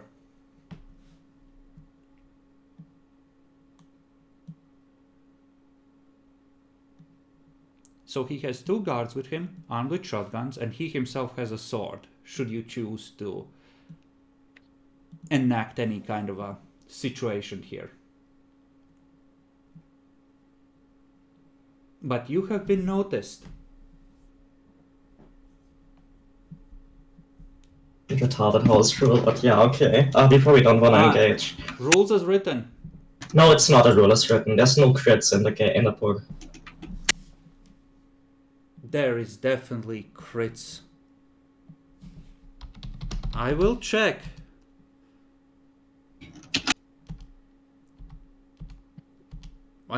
Crit fails for sure are a thing. I'm not 100% sure about positive crits, but not including positive crits would just be mean. I think. Is it only for weapons? No, it's on skill checks. Sure of it. Critical damage. Critical. I will search through the entire book to prove you wrong, Nyaxi, so help me. We're Yeah, gonna I was sit actually... here and this is now a book club. I was actually I'm curious. just saying, I'm pretty sure there is no such thing as a crit, no? There is. I read the book in order to run this. There are critical hits for weapons, because I found one case of saying critical hit on Burning Fate. Yeah. Shot with the last cannon suffered a critical hit. But critical hits, yes, there's critical hits. It's only a combat thing. I'm sure there's not. Maybe it's under skill checks. No, it's not under skill checks. Also, like a critical hit in combat is also just if you go into criticals, I think. Yeah, that I think degrees of success and failure. No, it doesn't say anything about crits there. I think crit is only 2nd edition.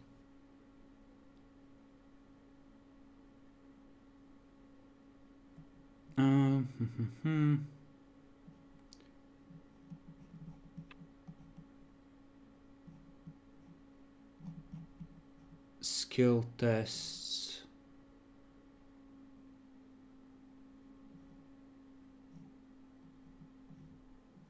You know. Yeah, lower you succeed, higher you fail. It doesn't say anything about auto fail, auto success.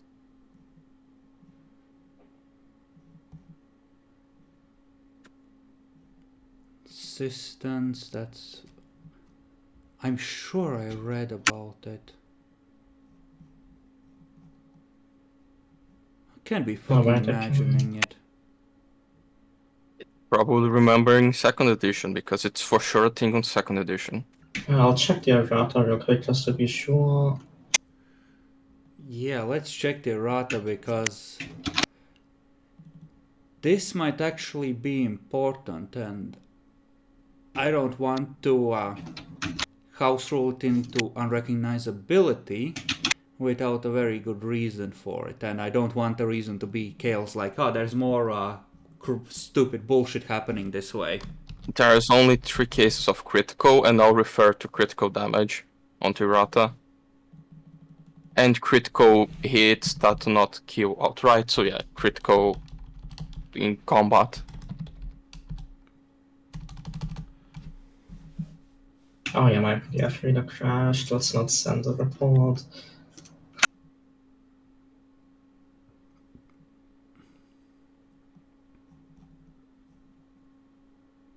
But yeah, I'm pretty sure there's not, since, you know, the degree of success is measured with... is already measured.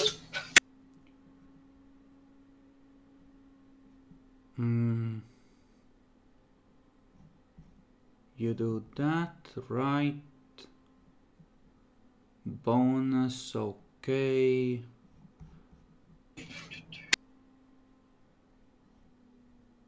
Degrees of success or failure. Additional rules. Spending fate points.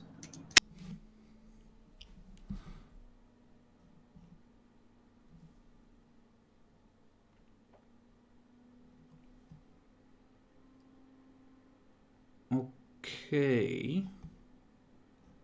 Yeah, maybe you're right. Maybe it isn't in here. I could have sworn I read about it. But maybe it's like a weapon attack thing only. Yeah. It goes both ways here. No crit fails and no crit successes. I mean, if you fail by 8 degrees, it's pretty much a critical fail. Yeah, but that means that if you're good enough, you're never going to fail a roll. I'm not sure you ever get good enough for that. Okay, so how do we want to treat crits in this game? Like, what's the group's consensus?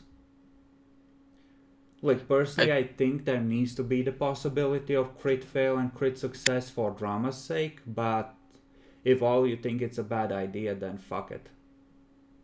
And if you get it too random... This system is already brutal enough that it's going to be very hard to get to the point where we can just not get fucked by rolling 100 anyways. And just go off degrees of success or failure? Yeah, I think we should only go with the degrees, because I understand like it adds drama, but if the system is balanced and not having that, if you add that, breaks the balance. That's my main issue. It's already a very convoluted and fucked up system. If we add even extra fucked up, it might break some of the balance. Okay, how about this? Right? How about we don't like do the way we did it in Dark Heresy, with it being like a fuck ton of extra degrees of success or failure, and we just say that if you get a crit fail, it's a little worse, and if you get a crit success, it's a little better, or you get some kind of an additional bonus. So, yeah, we could do that. So, like in this situation, the way it would work out, like you would still be hidden, they wouldn't confront you, but they would know that something was following them for at least part of the way, so they would be more on guard for the rest of the night.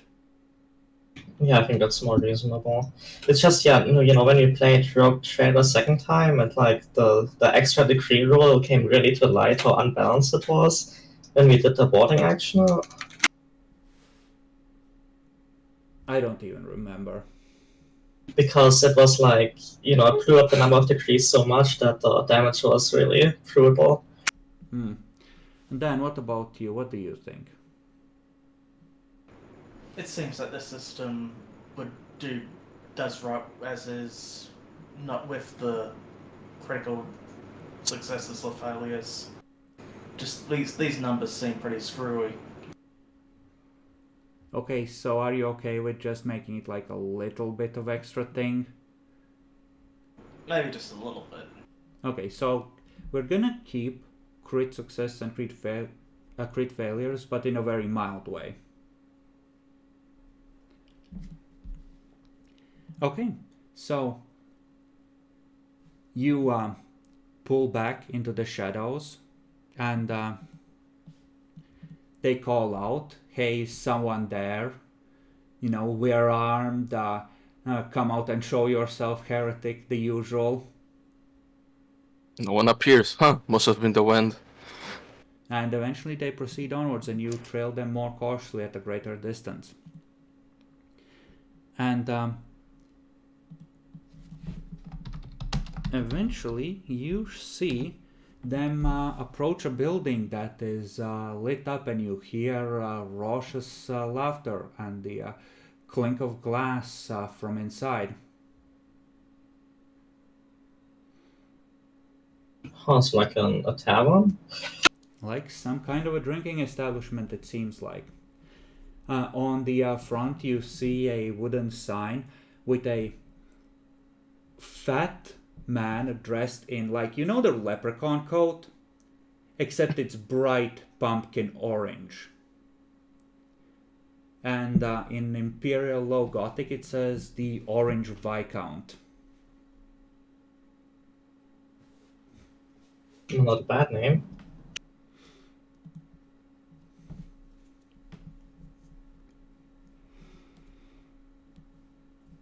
You hear, a higher cheer rise for a moment as the priest enters, like, hey! Huh, he might be a regular. Right, so we watch the entrance, or when he's leaving, very drunk. Or if he's not leaving, he's probably going to sleep in this place, so we can just go inside and get him. Left, do you have a, like, non-lethal weapon, or...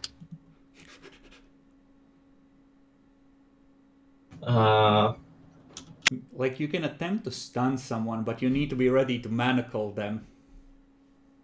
I can try and hit him with the, the wide side of my blade. Alright, just have my staff. Think it's better than using a blade. Okay, I'll look up how good a staff is.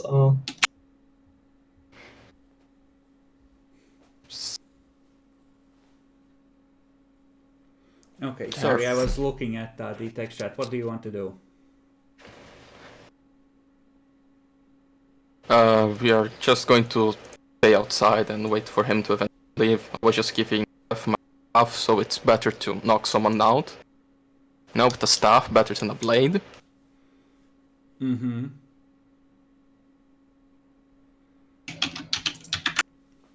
Okay, so the goal is to ambush him once he leaves. Could I get my sword? It has, I would say, 10% chance of something bad happening while I try to summon it.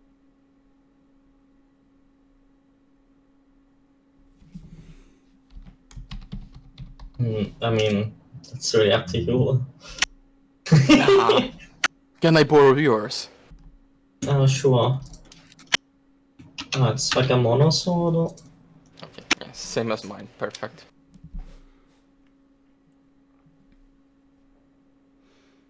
Okay.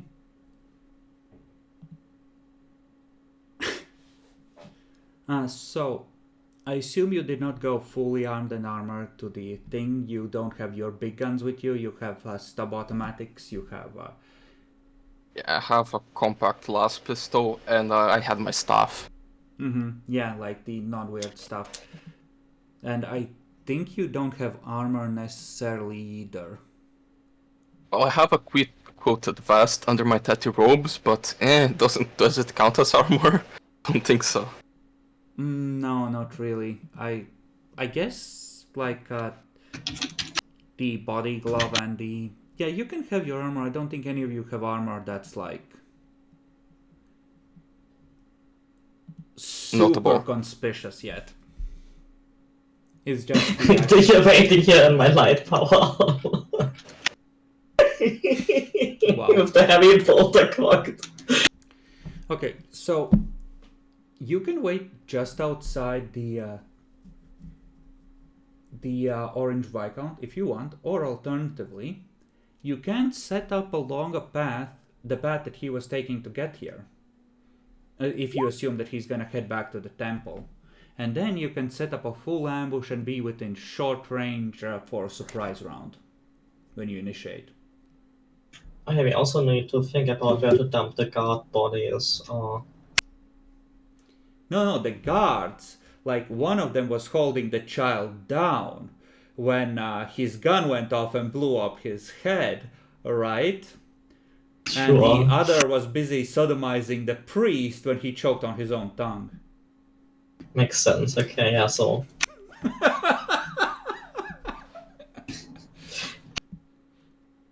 Okay, then I guess we set up an ambush on the way, or should we wait here? This does seem like a lively place. There's likely to be traffic. And like this whole quarter, like the way he went was kind of quiet. But like this is the artist quarters. This is party all night territory. Yeah, let's ambush on the way. Okay. Then you set up an ambush and wait. So you have plenty of time. So I'm gonna say that you do make like a group hide check, but I think I'm gonna give you, what should I give you? What's reasonable? You have a lot of time. They're not necessarily expecting an organized ambush. I'll give you a plus 40 on the hide check, Nyaxi. Okay. Very important question. How loud does a last pistol sound? There was a They actually talk quite extensively about it. yeah, there's a question, like there's a discussion somewhere about how loud it is. But the guards have shotguns. If they get one shot off, it's gonna be loud anyway. Probably louder than your pistol. Yeah, just to be sure, like if we can manage to get all of them into ambush, would be better for Stubbs using actually. Can Stubbs use a last pistol or only solid projectiles? Only swords. Basic weapons, no les at the moment. Okay, so yeah, it won't even matter. Anyways, it's fine. Yeah, it's like the cracking of a whip. What page is the noise on? It's not like, I don't know if you had a long discussion is, but on page 142 it says that it's like a snap, a distinct snap, like a cracking of a whip. Okay, not. It is a supersonic sound, but not as bad as a bullet. But still pretty loud.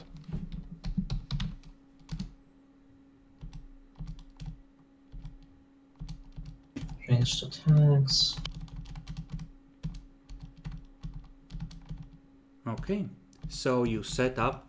It's gonna be like maybe 4 hours of waiting before this guy comes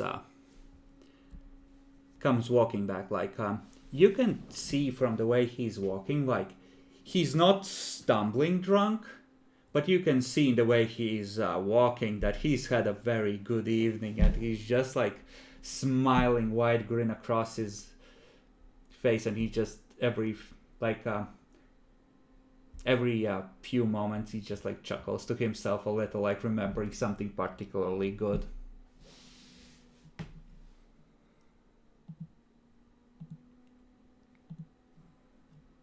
And can say we put them here, and you can position yourselves at the side of the image, like here, maybe in the doorway back here, that sort of thing.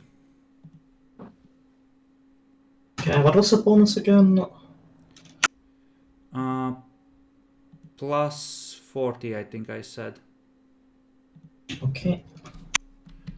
We'll see if the guards manage to.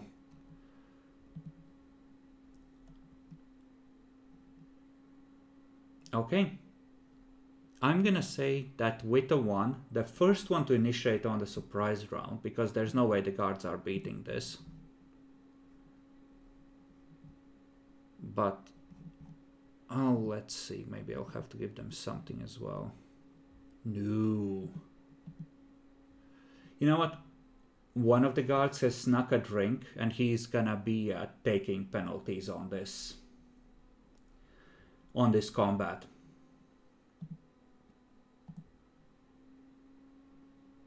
Actually, I would be on the door so I can get closer to a guard with a sword. And with 1 degree of success, Leith, I'm gonna say that the priest is unaware enough that if you can get his health to 0 on the first round, you can just immediately knock him out. It's a big ask, but I'll try my best. Actually, you know what? This is a group. I'll apply this to the group. If you can get him to 0 on the surprise round, we'll say that you coordinate it in such a way that he's just knocked out. Instead of having to make rolls to knock him out, having to restrain him, you just get behind him and the 2 of you or whatever clonk him on the head perfectly enough that. Right. Which is the drunk guard? The one on the right. I will add an icon. Okay. And he's gonna take -10 on attack rolls and defensive rolls.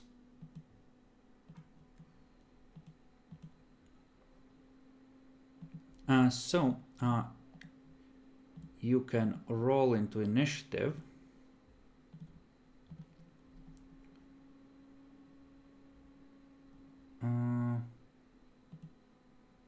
Wait, no character selected? What do you mean? I had a character selected. Turn thing. Yeah, it worked. Is there a macro for that one? The sheet has a button for it. It Yeah, just but doesn't it's work very well. Yeah, it's not that intelligent. You have to hand add. So let's add straight to this. So yeah, mine is actually an 8. Wait, that's... Did I roll this? I think I rolled this wrong. He should be 4 and then I should have the guard go on. Roll separately because I rolled it wrong. Okay, there we go. So, first round. Leith, you are up first. The cards should be both on 4. I'm not gonna keep them as a separate thing. Okay. Wait, you're rolling this entirely wrong. Dan. There is an initiative section below the characteristics. Yeah. Under movement, Yeah. under weapons.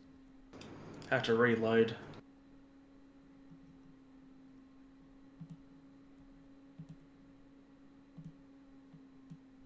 Eight up to 8.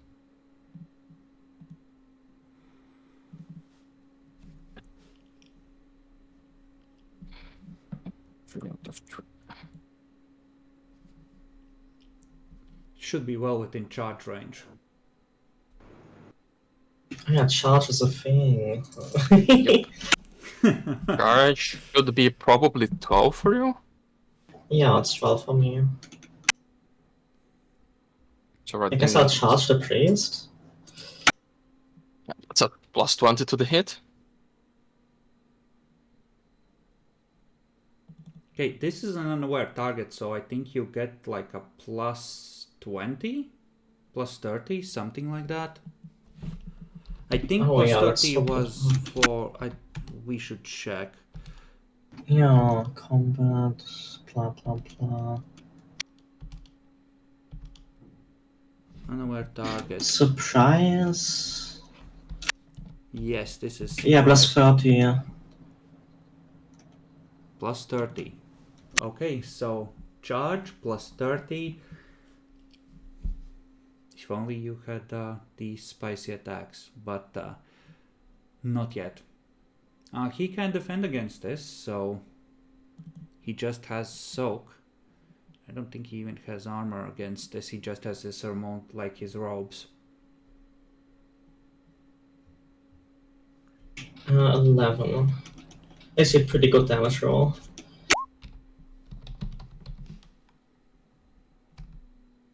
And then you add your agility bonus to that. You need to roll from a G, not from the custom to get it correct. Or you need to edit the customs to include all your stuff. Yeah, it just keeps giving me an error. I attempted to roll command looking for the value of a selected token, but no tokens are selected. Yeah, it's did the same for me. It's a bit broken. So just select your token and roll the custom. Okay, so 11 damage. What's his toughness? His toughness is that. So you come in, you smack him. He just collapses to one knee with a loud oof. And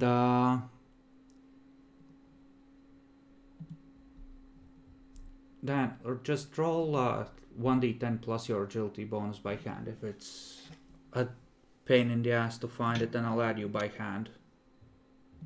So we reversed the 52.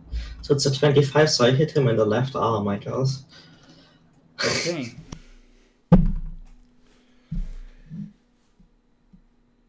So you No, hit actually him the bonus is 3, so same thing. It's 4, 5, 6, 7. It's a 7, so after me. Yes, so Old man Jeremiah. That fucker's still up. That fucker is still up. He goes down once he has taken enough damage to go into criticals. But he's like... He's struggling for breath. That was a significant smack. I guess I'm going to charge him as well. Okay. Issue is I'm charging with a board sword. What is the penalty to try to, I don't know, do some non-lethal or something? You roll die natural 1 on setting up your ambush, so you're not getting penalties for the non-lethal you do in the surprise round. Okay, and what? Right, yeah. So just roll the attack normally. Charge, and it's 30 because it's on a... Yes. And it tears 2 people now on him, do I get a plus 10? Sure. Oh, you mean for getting up? Yes, I would say so. The guards are not, like, they would have to flip their shotguns around and smack you with the stocks, and they're not, like, in melee posture, so...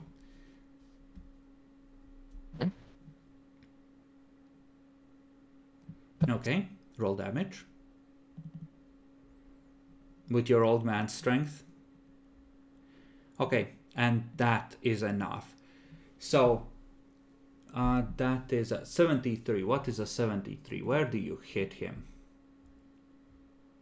That becomes 37. Oh no, wait, 73. Okay, Yeah, that's a leg. So, you hit him in the side and smack the air out of him, as well as, hitting his arm, making it go numb. Old man Jeremiah rushes up, sweeps the leg under him, he falls backwards and cracks his head on the pavement, and he's out cold. No, wait, it's 26. Reverse roll. I think that's also the left arm then.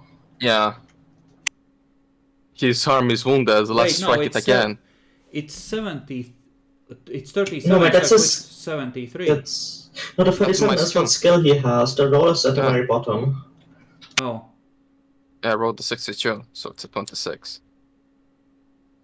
Oh. So it's in the arm again, so you hit the arm, he hits the arm, and he just goes like, oh, fuck! He goes into shock. Yeah, it's too much arm damage. Yeah, you just, like, both of you pummel the nerve centers in the arm with just, like, these metal swords, and he's just, like, whimpering on the ground in pure pain for the moment. So he's out of it. And, Stubbs. Oof, I guess I can't go and shoot him. I mean, you can walk up and execute the priest if you want. I mean... Yeah, might as well do something because you're surprised. Yeah, I mean, might as well not fight the enemy still standing, right? Alright, move a little closer and... bang. You can shoot from back there, and, like, if you can't get within point blank, you can take a half aim instead. And get a plus 10 that way. Yeah, what's your half move, actually? Probably 3, so yeah, he can't get into point of blank. Might as well do this. And these are still wrong. These should be like this. It's 1d10 plus 4 and plus 3 for the damages on your weapons. Actually, you were at that as your starting position? No, my starting position was over here. Yeah, so, yeah. Yeah. But either way, you're within half range of your stab automatic. Yeah, might as well just stay there and shoot. It won't make any difference if you approach or not. Okay. So, do I press the hit button or just damage? Hit the hit button, and then you add the modifiers. So you have a half aim because you're staying still. The way this works in Dark Heresy is you have 2 half actions or 1 full action, right? shooting, attacking, is a half action. So you can take another half action to either move or half aim. Is this a single shot? Or yeah, this is Yeah, just a single shot. Okay, and this is on the closest guard, I assume. Yeah. Dice roll 62, that hits the body. Roll damage. 6. You see the bullet impact, but there is no large spray of blood to confirm that you really fucked him up. There's a Right. little bit seeping, but it seems that most of that got soaked. Fuckers of armor. Yes, like the faces don't seem particularly armored, but it seems like there's some kind of armor embedded in the like clerical guard uniforms. Yeah, we are for sure stealing that. Okay. Then that is the end of the surprise round. We are in combat proper. Next is at the bathroom, so we'll start with you, Bacon. Right, let's start focusing the guy on the right. Okay. Chop. Yes, let's do an all-out attack.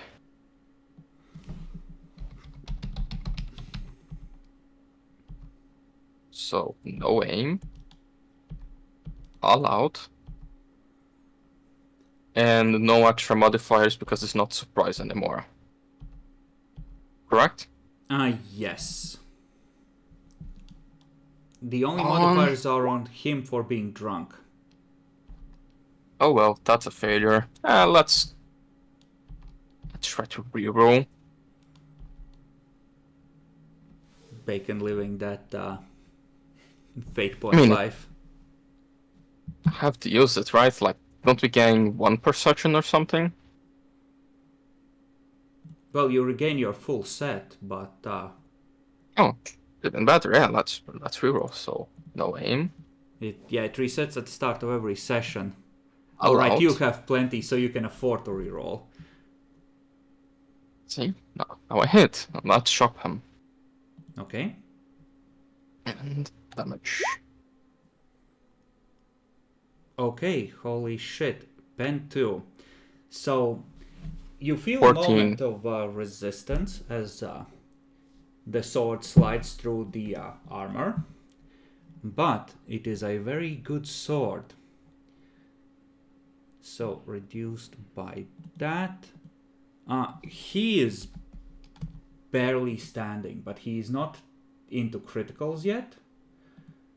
So, like, effectively, he is at 0. Like, he's right on the very edge.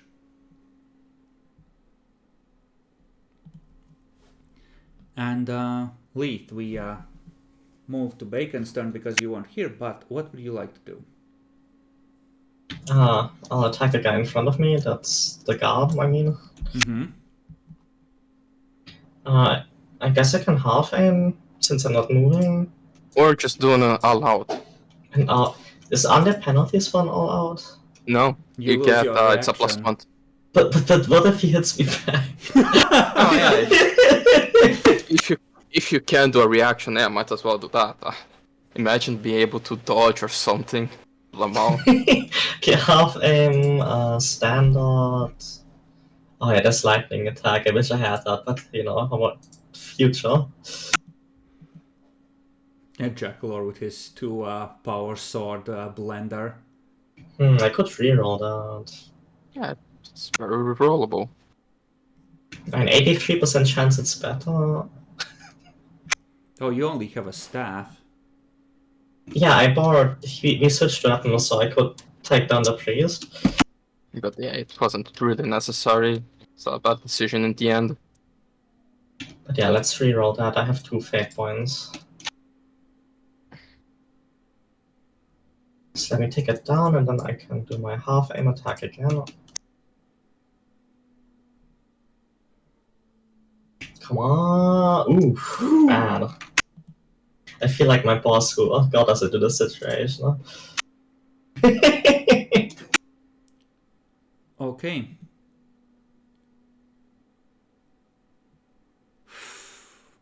$97. So I'm gonna say that you miss and you slip. You don't fall, but you have to stumble a step backwards. Okay, like this? Yes, so he is no longer threatened, which is the bad part. Okay, it's time for the semi-auto with the step automatic. Yep. Stubbs, it's your time to shine. Save us.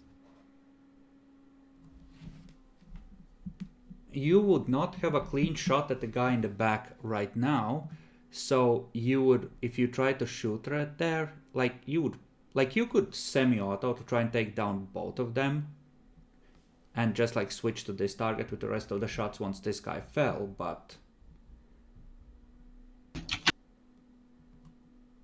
Ooh. That's a jam. Unless you want to reroll that. Or unless it's a wanna reliable reroll. weapon. No, it's not. I think you lose the ammo in the clip. At least you did in second Heresy. If it's... Just reroll, you should have a fate point. Yeah, now might be the time.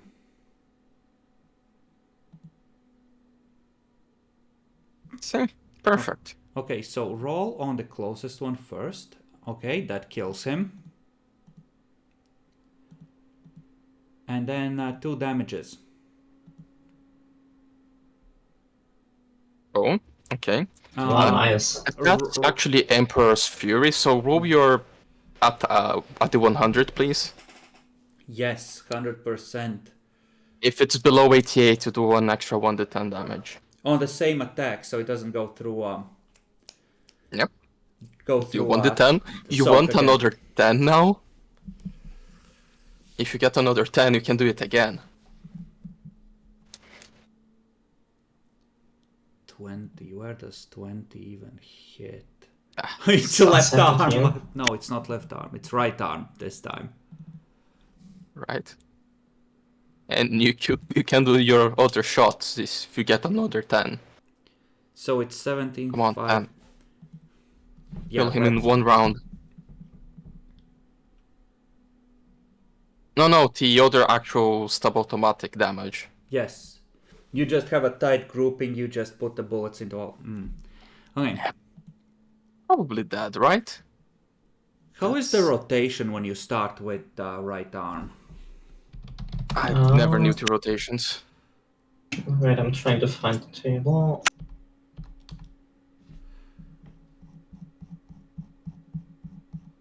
Should be somewhere in this section, right?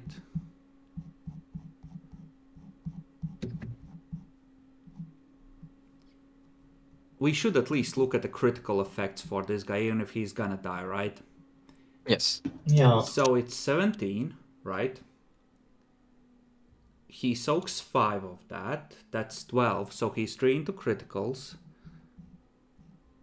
And these are impact criticals on the arm, I'm gonna say. Stunned, the limb is useless, and he takes fatigue. And then with a 10, soaking another 5, it takes to 9. But that probably goes to the body then.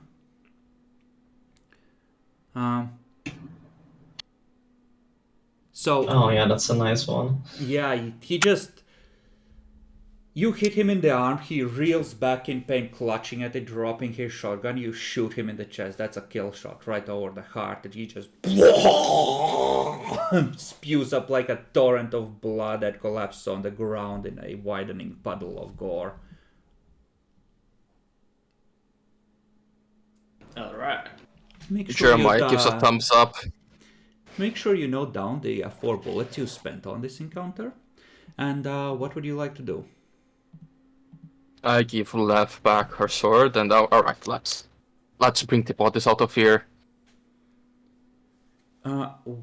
You can like lift for like you can carry up to 2 times your normal carrying capacity without too much trouble. So which of you are strong? Not me. Define strong.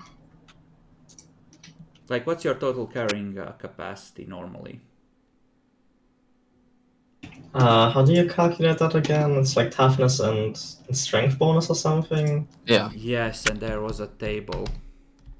yeah, like minus 27 because my total strength toughness is 5, which is not good. So you can carry 47. You're gonna say that these guys, they're reasonably sized. So about 70 kilos, 80, 85 with gear.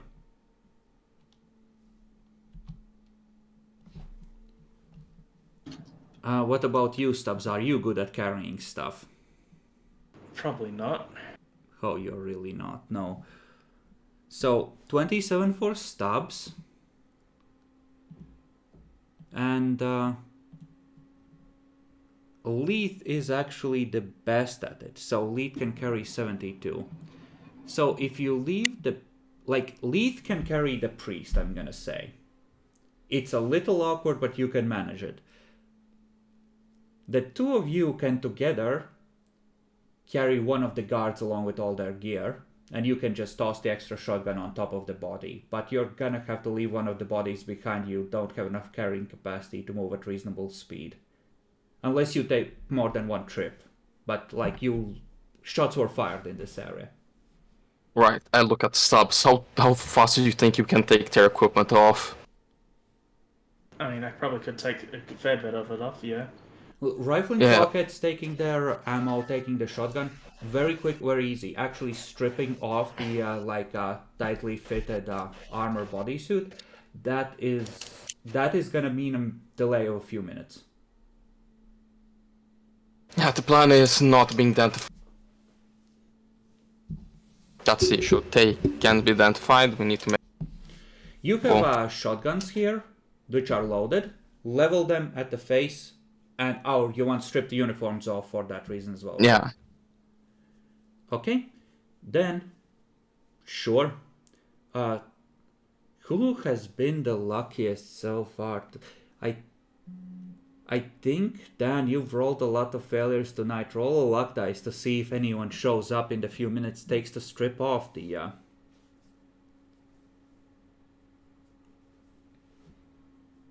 This reminds me of when I played like Heresy one of Chuckle, and he would be like, okay, how many shotgun shells do they have on them? Can I sell it for half? Oh, I'm dreading that. I am dreading that. So, you start stripping it off, and like a couple of windows you hear creak open and get shut again, but nobody confronts you.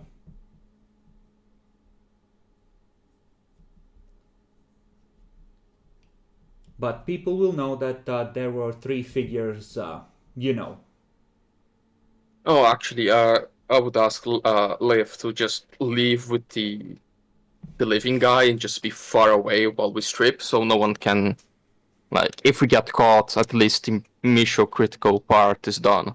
Okay. Okay, so Leith is gonna head along the back way and find like a dark doorway to hide this guy and be like, no, sir, he's just drunk, and move along.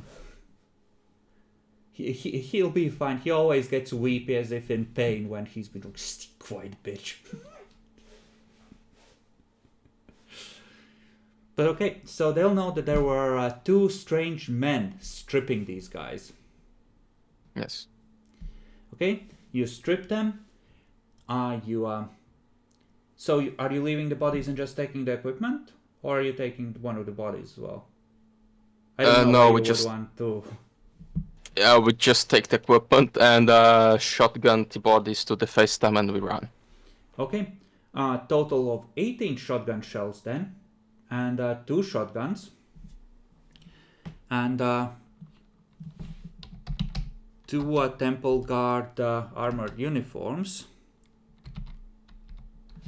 which should be And now we can consider infiltration. and these are equivalent to flak jackets. They cover everything except head with 3 AP. And these fuckers do wear masks, so as long as you act the right way, yeah, you can use this to go in there. And Bacon, roll 2d5.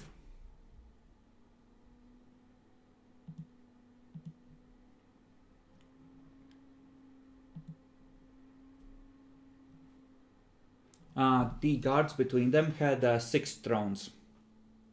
Okay, let's put on the group pile.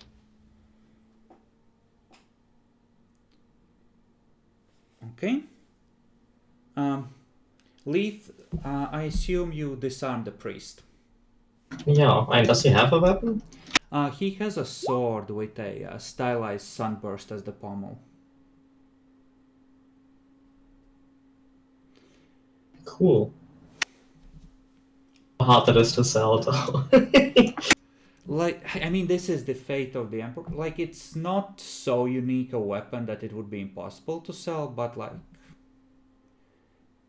Maybe not this week. It's just a sword, right? It's not... Yeah. But, like, yeah, no, you can 100% sell it. The temple uniforms are a bit harder. Yeah, and we can consider it. We'll see if we have to leave it with him to make it more believable, but... Let's see. And yeah, the shotguns themselves have some etchings of passages from the Imperial Creed along the barrels.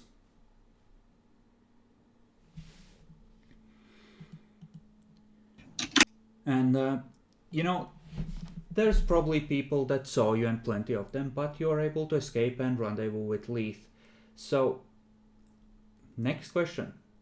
Your safe house is near the spaceport, right? Like in the section between spaceport, you have a tunnel heading to the warehouse district across, I'm gonna say. One leading to the spaceport and one leading to the ecclesiarchy section. Either way, you have to go through a mass transit tunnel in order to get to one of those sections. How do you transport the priest in a way that doesn't cause problems?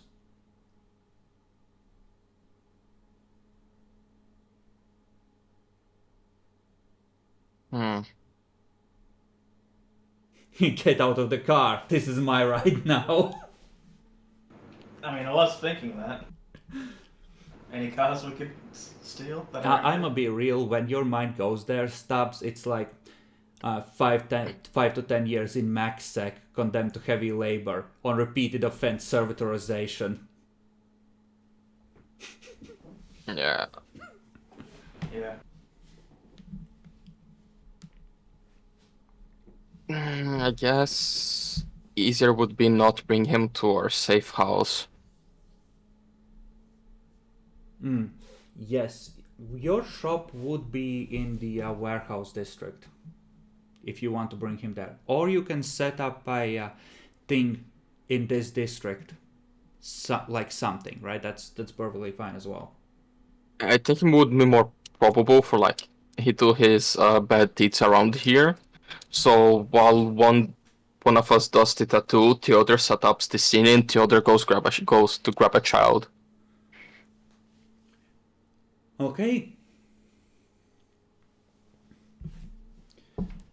Who wants which job? I mean, what's the skill for doing the tattoo? Probably agility for fine control, or some appropriate lore for something suitably heretical. I'm good at agility. I like if it using a lore, I have a forbidden lore warp, so I could do some weird warp symbols that might or might not be heretical. I think you have more of an idea of how the warp works and like the practical realities of it. Then you have actual heretical symbols that would fall more under heresy or demonology. Yeah, but people don't need to know. It's just, oh yeah, those are the kind of runes you do on a warp engine. Things like that, you know? I mean, you could just try and simulate something that, hey, this looks heretical, let's just draw some weird shapes.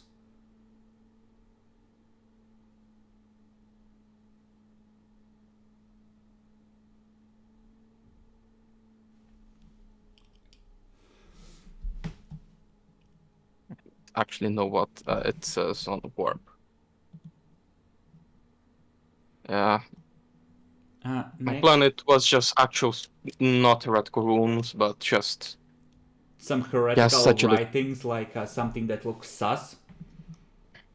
I guess I can't really use my lore, yeah, so it's better roll it actually to roll. Okay, Naxi, you are the one with the priest. Give me a, let's call it 4d10. 40-10. Oh, for thrones, okay. No, that's for something else, but give me like a 2d10 for thrones as well. Come on. Oh, the duality of man. Okay, so this guy does have a few items that are like small devotional items that look expensive. So, he has a cloak clasp in the shape of a stylized sun. Obviously, it's gold, because of course.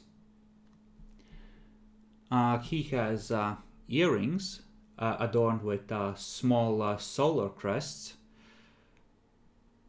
Then what is that? He has a statue of a man with like a solar sunburst replacing the face, sitting on a chair all made out of gold as well. And what is that? Yeah, no, we're gonna do it like that. And he has like a gold signet ring with the imperial aquila, except the center is in the shape of a cup, and it's on a background of a sunburst.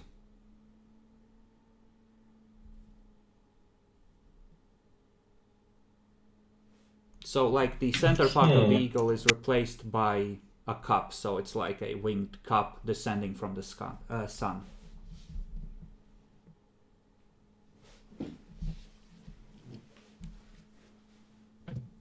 And all of these can presumably be sold for a couple more thrones.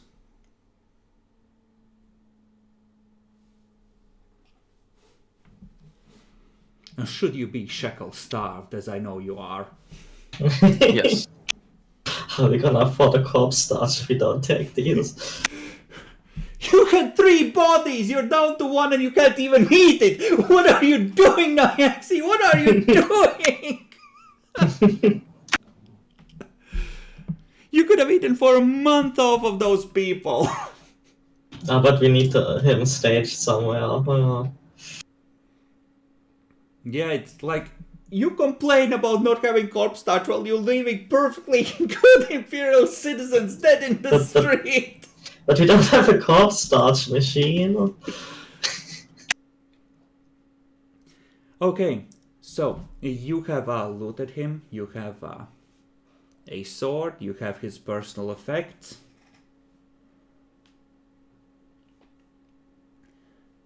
Who is, like, you? I assume you're in charge of the tattooing, Nyaxi. What do you want to put on him to make it look? I know, what are we going with? Like, is it just enough if you're making him forceful, or are we really gonna go and get a kid?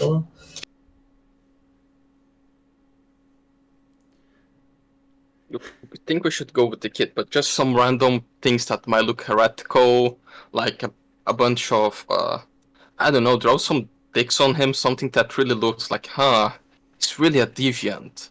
Like a tramp storm? The old Leaf before the mind wipe would have known exactly what to print there. Crystal, right? Yours forever, Crystal. In a little heart. Yeah, just Do what your heart says to do. Yes, Maxi, this is your moment. Impress us.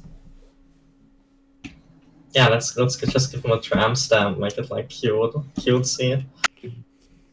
And now Crystal is like such fucking pretty. Okay, so you give him a tramp stamp which says what?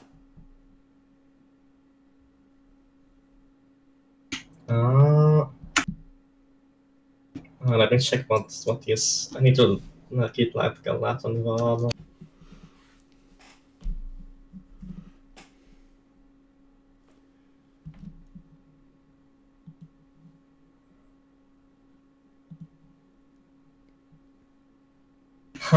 It's just okay. Maybe Greek.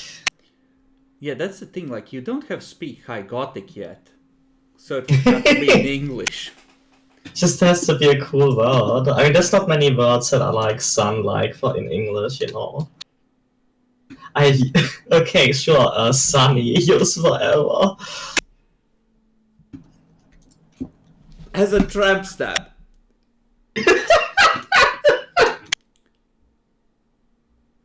Okay. Roll agility with +10. Tattooing the thing itself is easy, however, it's the dark, and when you pull his pants down, he starts to struggle expecting the worst.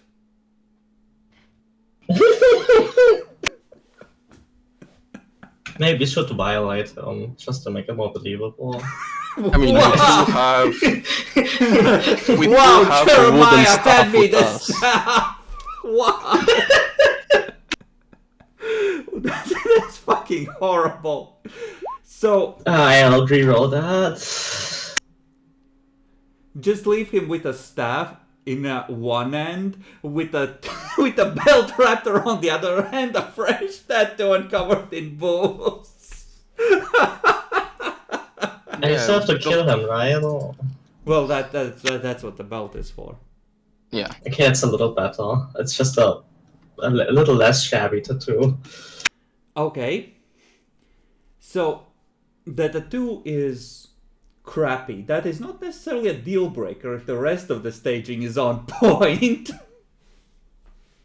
But it does look very bad.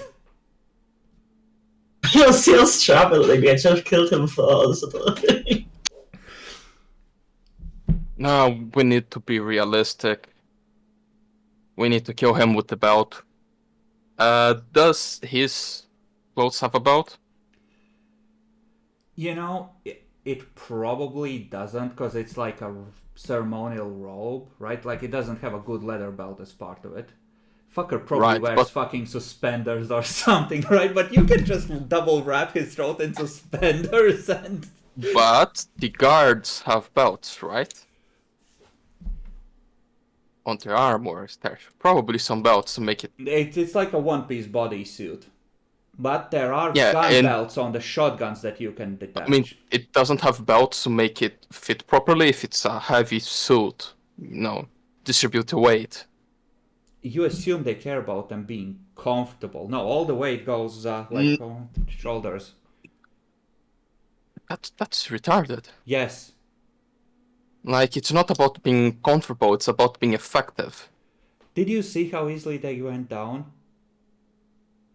If you're uncomfortable during your holy duties, that means it's working and the sin is leaving your body, Bacon. It's not like if they want to be uncomfortable, they can just have the belt really tight to always hurt them a bit. It's just... that's how armor works. It has belts to hold it and distribute the weight. So No. that the soldier can actually work properly. Sorry, the only belts they have on them are like the ammo belts that also serve to attach the shotgun.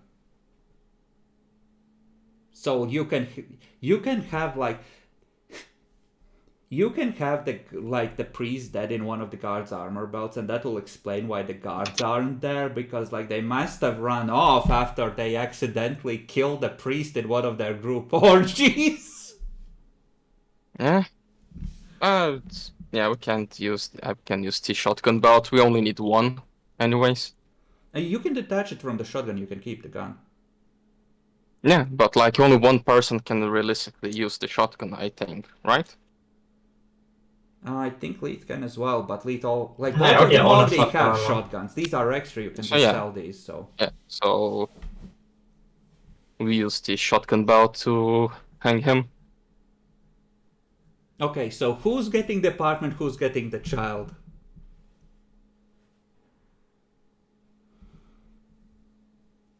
This needs to be a short thing, you're working for the Inquisition. Come on, who's getting the apartment, who's getting the child?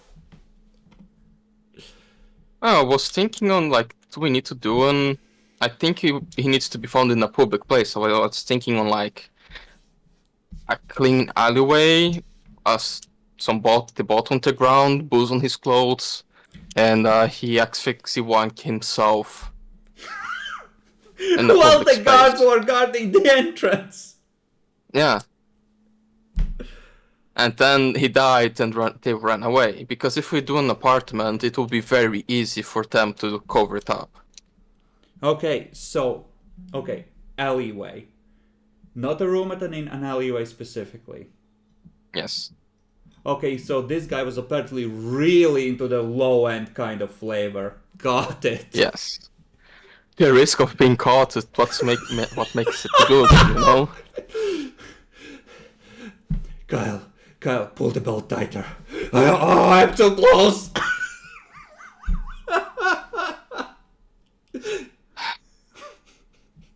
Okay, so who's getting the child?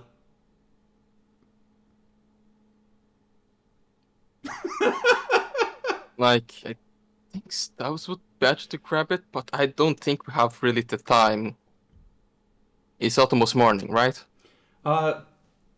Not really. He left the cathedral at about 9 and he was 4 hours in the Orange Viscount. It's 2-3 a.m. Do any of you have some boost to drench him in, maybe? We don't necessarily have to get a kid. I mean, it's hard to... Where would you even get him at 2 a.m.? Well, Stab said he had the booze, right? Yeah, I can sacrifice a flask. Right. Yeah, I think if I can sacrifice my staff as well, like, we can sodomize him with the staff to make it more reasonable. It's really that's bad enough, right? You do have a sword to replace the staff with, so you will still have a weapon. Yeah, my staff is just to... The worse you discredit this guy, and the easier it is to free your agent, right? Yeah, and the staff is really just like a part of the clothes of my character, because yeah, he has a sword. Staff is just look cool, you know, old man with the staff. You would not part an old man with his psyker staff. Yeah, right. Dave, I think you're strongest one. Can you hang him with the belt? Stubbs, help me with the staff here. Okay, so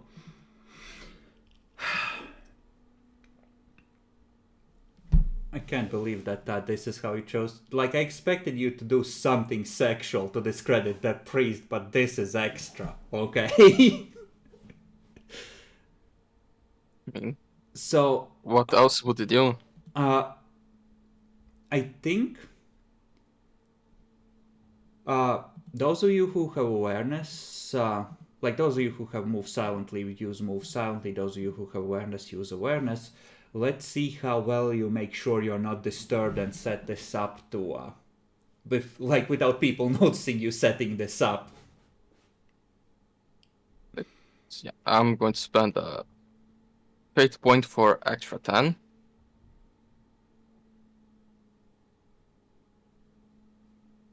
Now that, like all of you, awareness or move silently. Please. Right, I'm re-rolling that. Keep the plus 10 on the reroll because you're making second attempt at the same roll. Yes. Actually, for you, Stubbs, you can roll scrutiny instead. Because just make sure the scene is set up correctly. I'm re-rolling that one.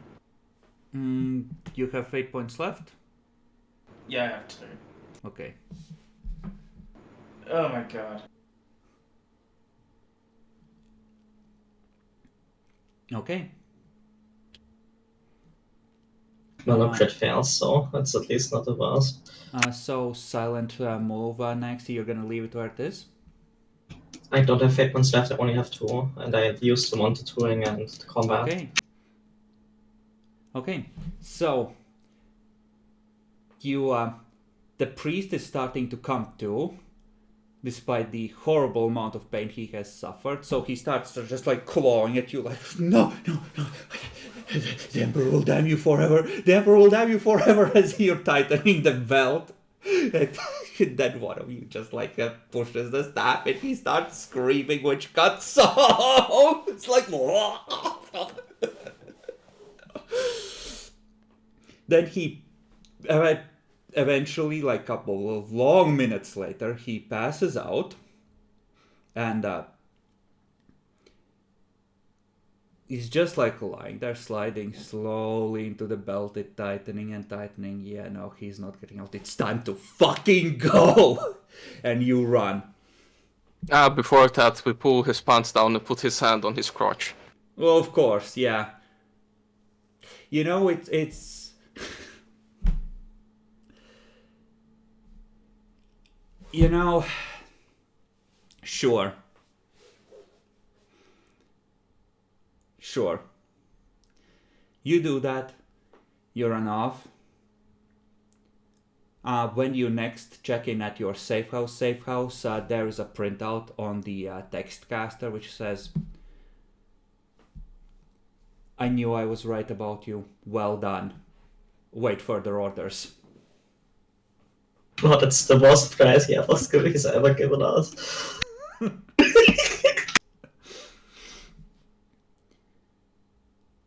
So, Right. this whole thing, you being people of faith, or at least thoroughly trained to think in faithful terms, you have assaulted a priest, you have killed temple servants on top of that, and you have done the most sacrilegious things you could think of to the priest's body. I think we're in insanity point territory, except for Nyaxi, who starts with a wonderful jaded talent, who has seen some shit in the temple when she was being prepared to serve the Emperor. Over the next few days, you hear that apparently this glorious priest was right about heretics within the ecclesiarchy's own ranks. He was the heretic all along. And more quietly, as you're setting up your business, you hear rumors that the Arbeits have been investigating the artists' quarters, and maybe there's something more to this story. And that's where the failures come in. There is an Arbeits investigation into this. But the mission itself worked. The inquisitorial agent is free, and the priest has been thoroughly discredited.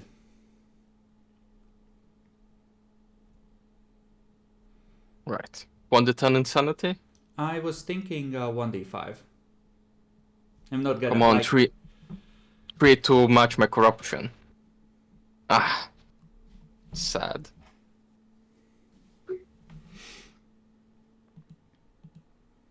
Okay. And what about the equipment? Do you want to do anything in particular with it? The shotguns and the extra shotguns, the extra sword, like it can 100% be sold for half. I'm gonna say that, like, yeah, like the armor is equivalent to flak jackets, it's worth 100. You know, if you can adjust it to the point where it doesn't look clearly coming from the temple, but probably some scavengers have old temple armor, so once the heat dies down you can sell it or you can use it. And if you use the masks, then you can like, it's not a disguise kit, but it'll give you a hefty bonus for trying to disguise as temple guards. And we like, should keep everything. you want to keep everything? That's perfectly fine. Shouldn't we sell the golden trinkets you had? Or... Oh yeah. The trinkets we sell, like maybe a sword as well, because it's not mono, right? It's not mono, it's an ordinary sword with some decoration. Yeah, maybe we can sell one shotgun. think it's useful to have one extra. In case And one yeah. breaks. Yeah, and the black jackets, I guess, smarter thing would be we keep them around, but when we, in case we get a mission to infiltrate the church, if things like get a dangerous mission before that, we just make it not look like church and we use the flag, right? Seems reasonable. If you adjust them to not look like church stuff, that will be a permanent alteration because you have to actually that's why rip pieces off. Yeah. what happens first? Either a mission in combat area or a church in, and then with this at the moment. Okay, I'm kind of like it's gonna take like I don't think any of you are trained in armor or the like, so it's gonna take like a day to carefully peel off all recognizable stuff to the extent. So keep in mind there's like a day's work of delay into adjusting those. Yes. And make sure that you have, like Naxi, where did you write down the priest stuff if you were writing it down? I wrote it down as 4 golden priestly trinkets. One was a signet ring, one was like a statue, and the others I don't remember. I didn't get quite down. Just note on group inventory, I added a loot part. Okay, is anyone editing it right now? No, I finished adding stuff. Okay, then I will edit it real quick. I will copy paste the I will write out or copy paste the appropriate names. That.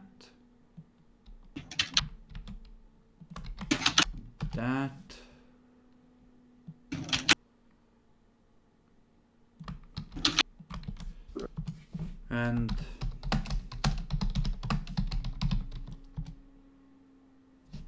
there we go. And there were also 10 thrones. I'm not sure you added those anyway. I haven't added them yet. They're down in my notes on the character sheet because I didn't know very well how we were gonna do it, and because if I could edit the group inventory without things breaking. Dan. But yeah, they now should be up to date.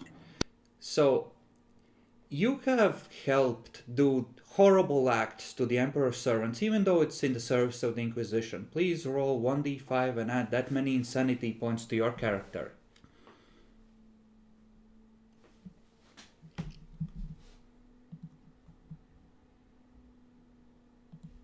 Okay, one sec.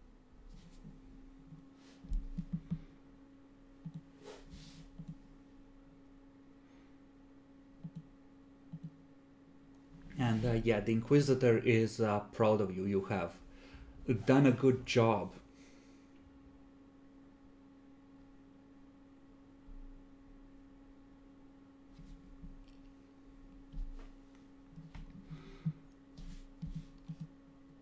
You know, when putting new characters against shotguns, that's way too much. You're completely insane. You lose the character, like it's unrecoverable. But yeah, like it's kind of like you worry, right? Like, oh shit, they're one crit away from being perma. That these are fucking shotguns. You don't understand. That's so much damage. But yeah, I'll reroll this as like an actual 1d5.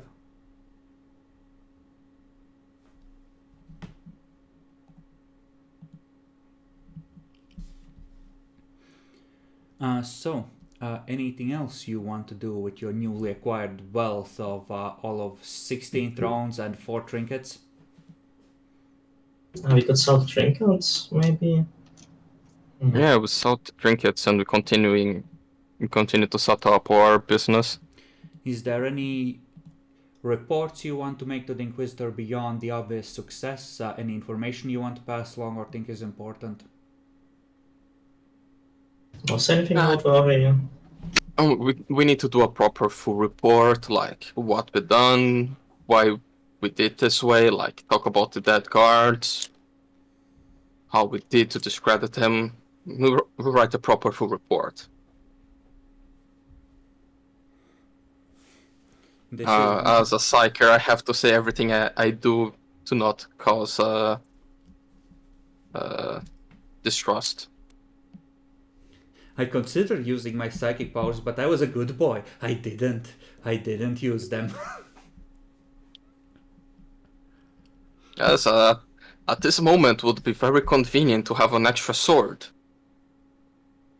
But we took the safety of the overall mission into heart, and I didn't use psychic powers. The warp just consumes you and the team has to complete the mission with 2 people. I just want to say that this is the first step to, in one of the later episodes, you running away from an Arbeits Valkyrie, spewing bolt shells at you. And the Arbeits, they just always want to see something where there isn't anything. It's just too, The angle of the Too staff eager. was wrong. He could never have inserted it himself. Yes, exactly. He was being sodomized by his guards. Mm-hmm. That's why they're not here. Ignore the 2 dead bodies found naked nearby. Yeah, no, there's like an Arbeits officer 3 months from retirement. This is his last case and he's gonna damn fucking solve it. If it's the last thing he does. He was only 3 months away from retirement, so sad he'd suffered this accident.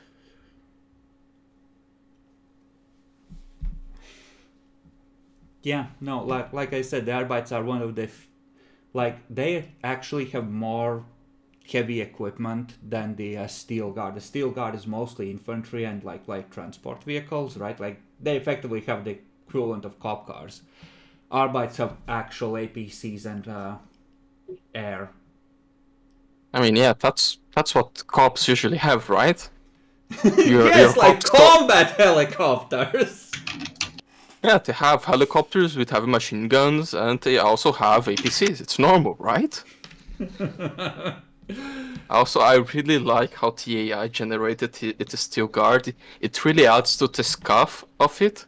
How they have carbine versions of AR-15s, and they have those helmets with a GoPro mount. Sadly, the AI fucked a bit and generated the guns without magazines. But at least you have to trigger discipline, even with the gun clear.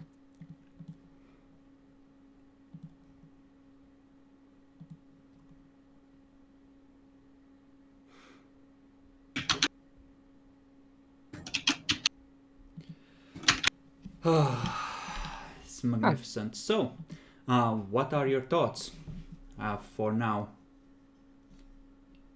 Do you feel you have made progress on the overall investigation? What have we Yes. achieved? What have we learned?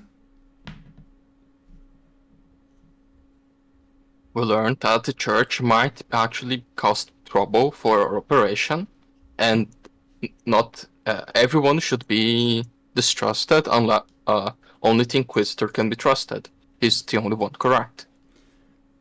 Well, who could have thought that an ecclesiarchy priest would be fapping in dark alleys in the artist district of all places while getting sodomized by his guards? Well, some people did saw him leave a random bar being very drunk. And he Yes. he does associate with artists and shit. That bit was actually real. Yeah.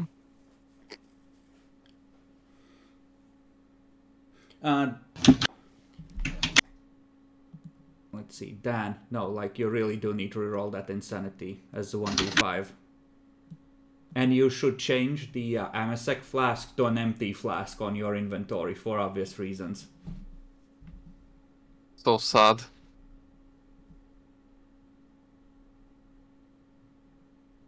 Almost there, just missed the slash. It's understandable if you're having to just deal with the child. Okay. Yeah, I'm doing it all one-handed. You can probably hear him hiccucking. So, yeah, 2 points of insanity. Because there's no way for Imperial citizens who are used to revering priests that this is not mentally scarring, even if it's not as scarring as facing Tyranids or other horrors from the void.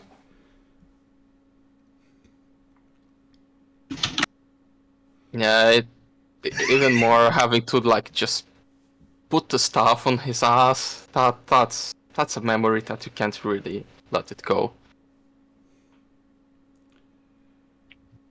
We also know that the nobles really want more mining claims. Like, really want it. So, yeah, there's that. You also are the you are to fault for the death of 3 prostitutes named Sunny that got burned as heretics just in case by the ecclesiarchy. They should have chosen a different name. Jeez, I mean, it's a sun god place. Why would you call yourself that? Yeah, it's as much for that as for this. But you know, they had already started to set out a place for burning someone, right? So they sent them up in the form of holy smoke to the emperor so that he can judge them. And like, I don't think insanity would be because of the dead prostitutes, honestly. It's because of what you did to the priest. Yeah. As a good upstanding citizen, at least 3 prostitutes were burned for this. That to make it better.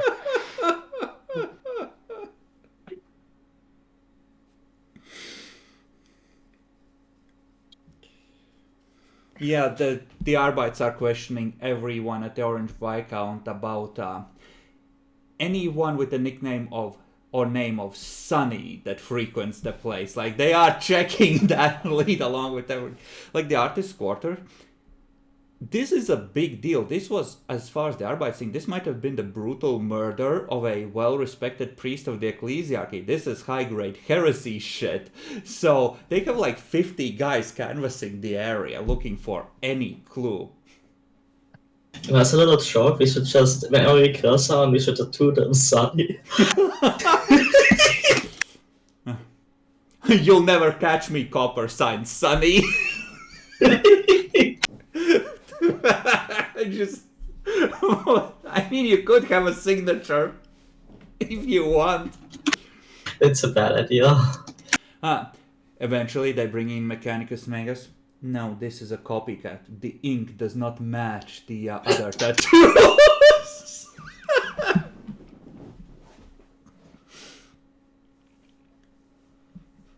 Can you imagine the feeling of that cop when he gets so close, he almost catches you, and then just an Inquisitor walks into his cabinet, slams the rosette down, is like, this investigation is over. This is just like such a cock block. You almost have them and it's like, you're done. You're just done.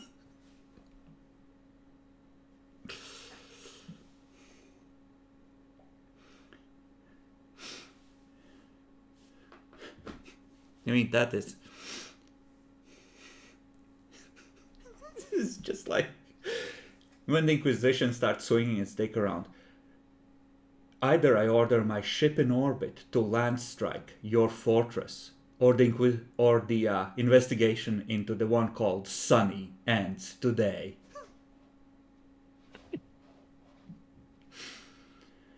Okay, let's go around the table. Any thoughts you want to add, Nyax, in character and out of character? One character, I'm glad it worked well. We didn't have to do anything overtly heretical. It was a good mission. Excuse me! Sorry, I had shaded character. To me, this was not much. It was just a prostitution scandal.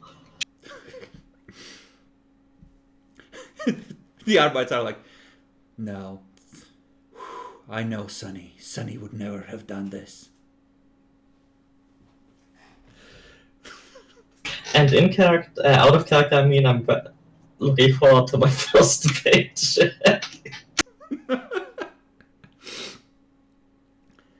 Okay. And Bacon. In character and out of character thoughts. In character, it was really sad. Like, even for someone that was on a rogue trader ship and he saw what nobles like to do sometimes, that feels bad. out of character. It really sets up the tone of what this game is going to be. I mean, you're in a dirty business. I'm sorry, you need to cover your agents. The priest fucked with the Inquisition and therefore he was a sinner even if he didn't know about it. No, it's completely fair. It's just our way to dealing with it that it was fucked. I left it entirely up to you how to discredit the priest. Like, I'm be real. Like, this was set up entirely by my greed, if we're completely honest, because I was like, okay, 0 degrees of success is not enough. This guy can get at least 3 or 4, and he needs to, you know, be successful for the mission to go well. Oh, well, fuck. It's completely fair, and it's just the easier way to discredit someone, to make them look like they were being sodomized while doing an asphyxie wank. It's just so easy. Oh.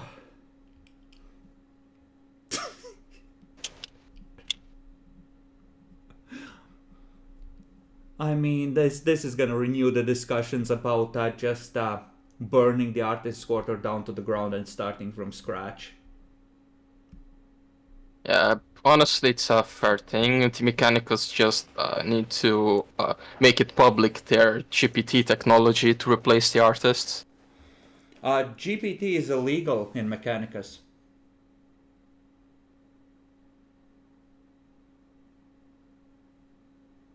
Like, very illegal. Why would it be illegal? It's abominable intelligence. It's the greatest sin a Mechanicus can commit. No, it's not abominable intelligence. It's a very basic machine spirit that generates See, images. that's where it gets interesting, because there's things that are grandfathered in as just machine spirits are doing perfectly fine, even if they are technically actually AI, right? But anything new is getting fucked. It's not new. It's very old. Well, you're gonna have to prove that from STC records, even if you have to fabricate them. No, I'm not Mechanicus. Fuck that. Okay, that everything? Yes. Dan, what about you? What about your thoughts in character and out? In character, I suppose it's pretty fucked up shit he just did, but it's for the greater good this time. And out of character, I guess the roles could have been worse. We'll see how well the Arbeits do on their investigation.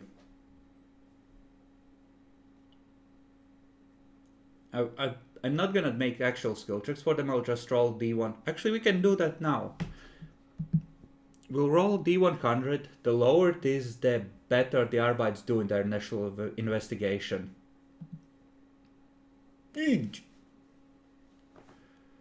Okay.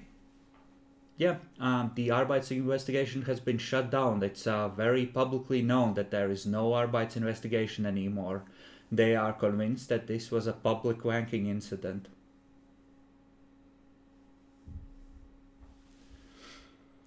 Okay, 200 XP apiece. Congratulations, you've done your first hit on behalf of the Inquisition.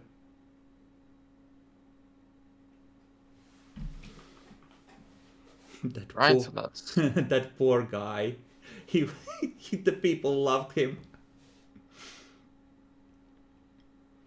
They loved him too much. Psyker. Let's do more advances because we need to do them. Yes, once you spend 100, you can advance to the. You can start taking things from the second table. Because you'll have a total of 500 spent at that point.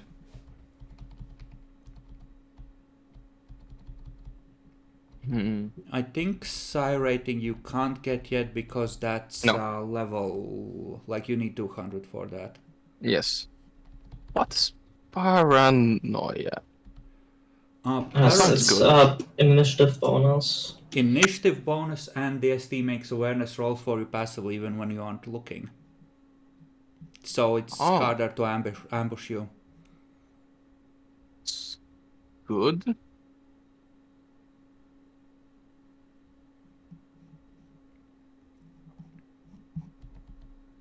It's one of the best things. +2 to initiative is Yeah. based. Like, it's legitimately one of the best things.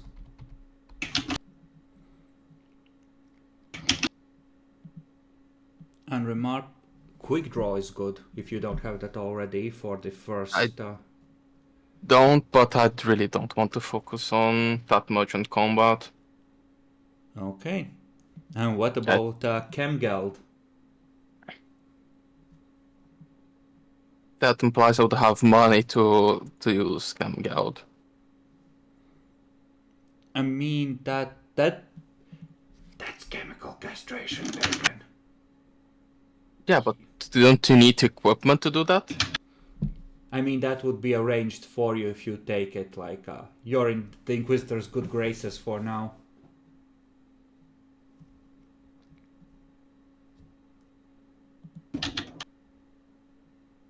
But for that, I have to take the priorities of improving my perception by 5. Okay, perception. Good. And with that, I can also take paranoia. Ah, you want to be a sensing guy. Okay. Nexi, what about you? You buying anything spicy? Just that unremarkable talent. Which makes you forgettable. It's harder for people to describe you, right? Yeah.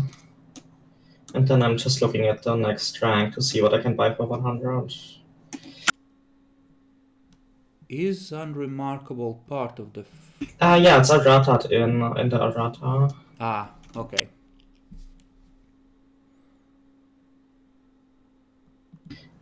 Should I get maybe I should get shadowing since that's what you did this session. It is a very, very useful skill, being able to just stay on the target. And the next time I can get security.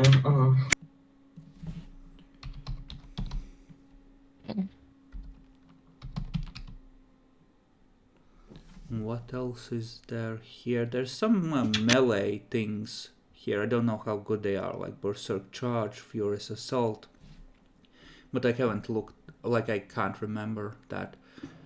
Yeah, I'm sticking with like utility for the first 200 XP, I think. Mm-hmm. Like I want to get shattering and security down for sure, and then I can think about maybe heightened senses hearing. There's also tracking, which is a good thing. Skill, yeah. I'm also probably sprint at some point, and maybe the lower underworld.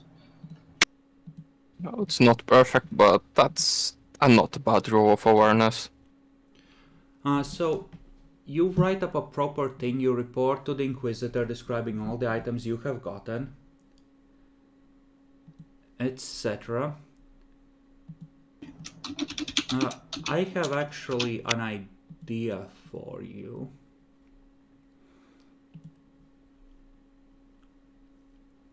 If you sell some shit, you could probably relatively easily afford the set of like a 3 microbeats, so you can coordinate more easily in short, reasonable range. It would make it easier to follow, to keep track of a location, that sort of thing. Microbeats are like 20 thrones apiece.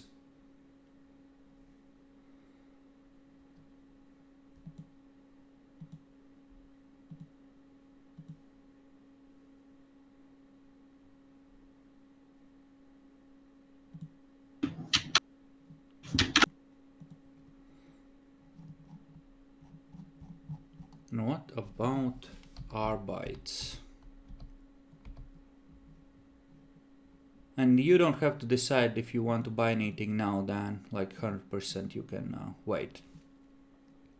It's okay, but I got a moment. I'm just getting rapid reload and just looking at the next set. Okay.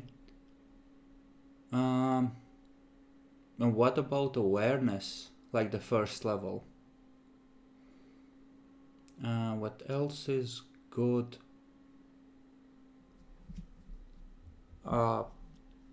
You have shotguns, so you don't really need the last training yet. Melee weapon training shock for later might be good, because these are weapons that can stun enemies when they hit. Mm. Other than that, it's always a common lore underworld.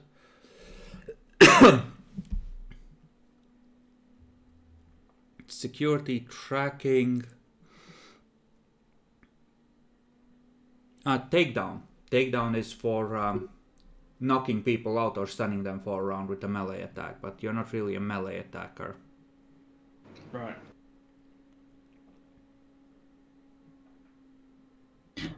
What is the first rank for Arbitrator?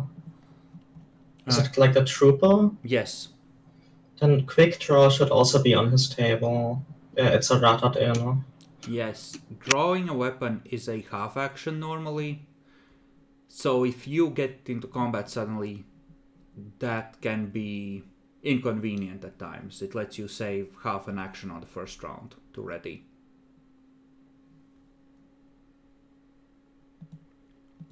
Of course, real chads that just start buying a sound constitution right from the very start.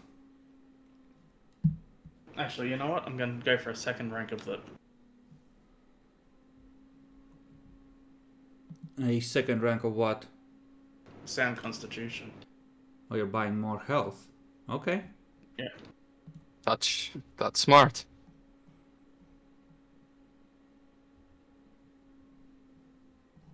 Oh, right, you started with like the lowest you could have with like 7, right? So, yeah, no, it makes sense.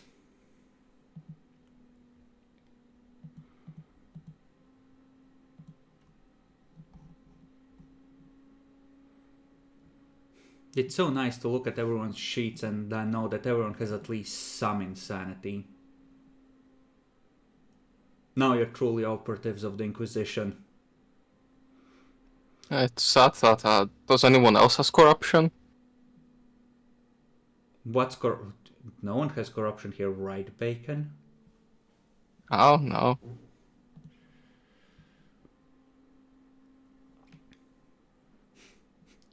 Meanwhile, you keep having nightmares about the gurgling sound the priest made at the end. We'll accept Leith, who is perfectly fine and just keeps dreaming of like this weird life in a hive spire she has never been to. Yeah, weird. I should be dreaming about singing in a chorus or something. I was never a real noble on Malphite.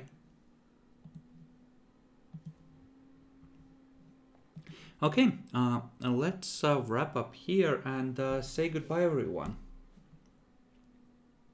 Goodbye. Goodbye, everyone. Bye. Bye.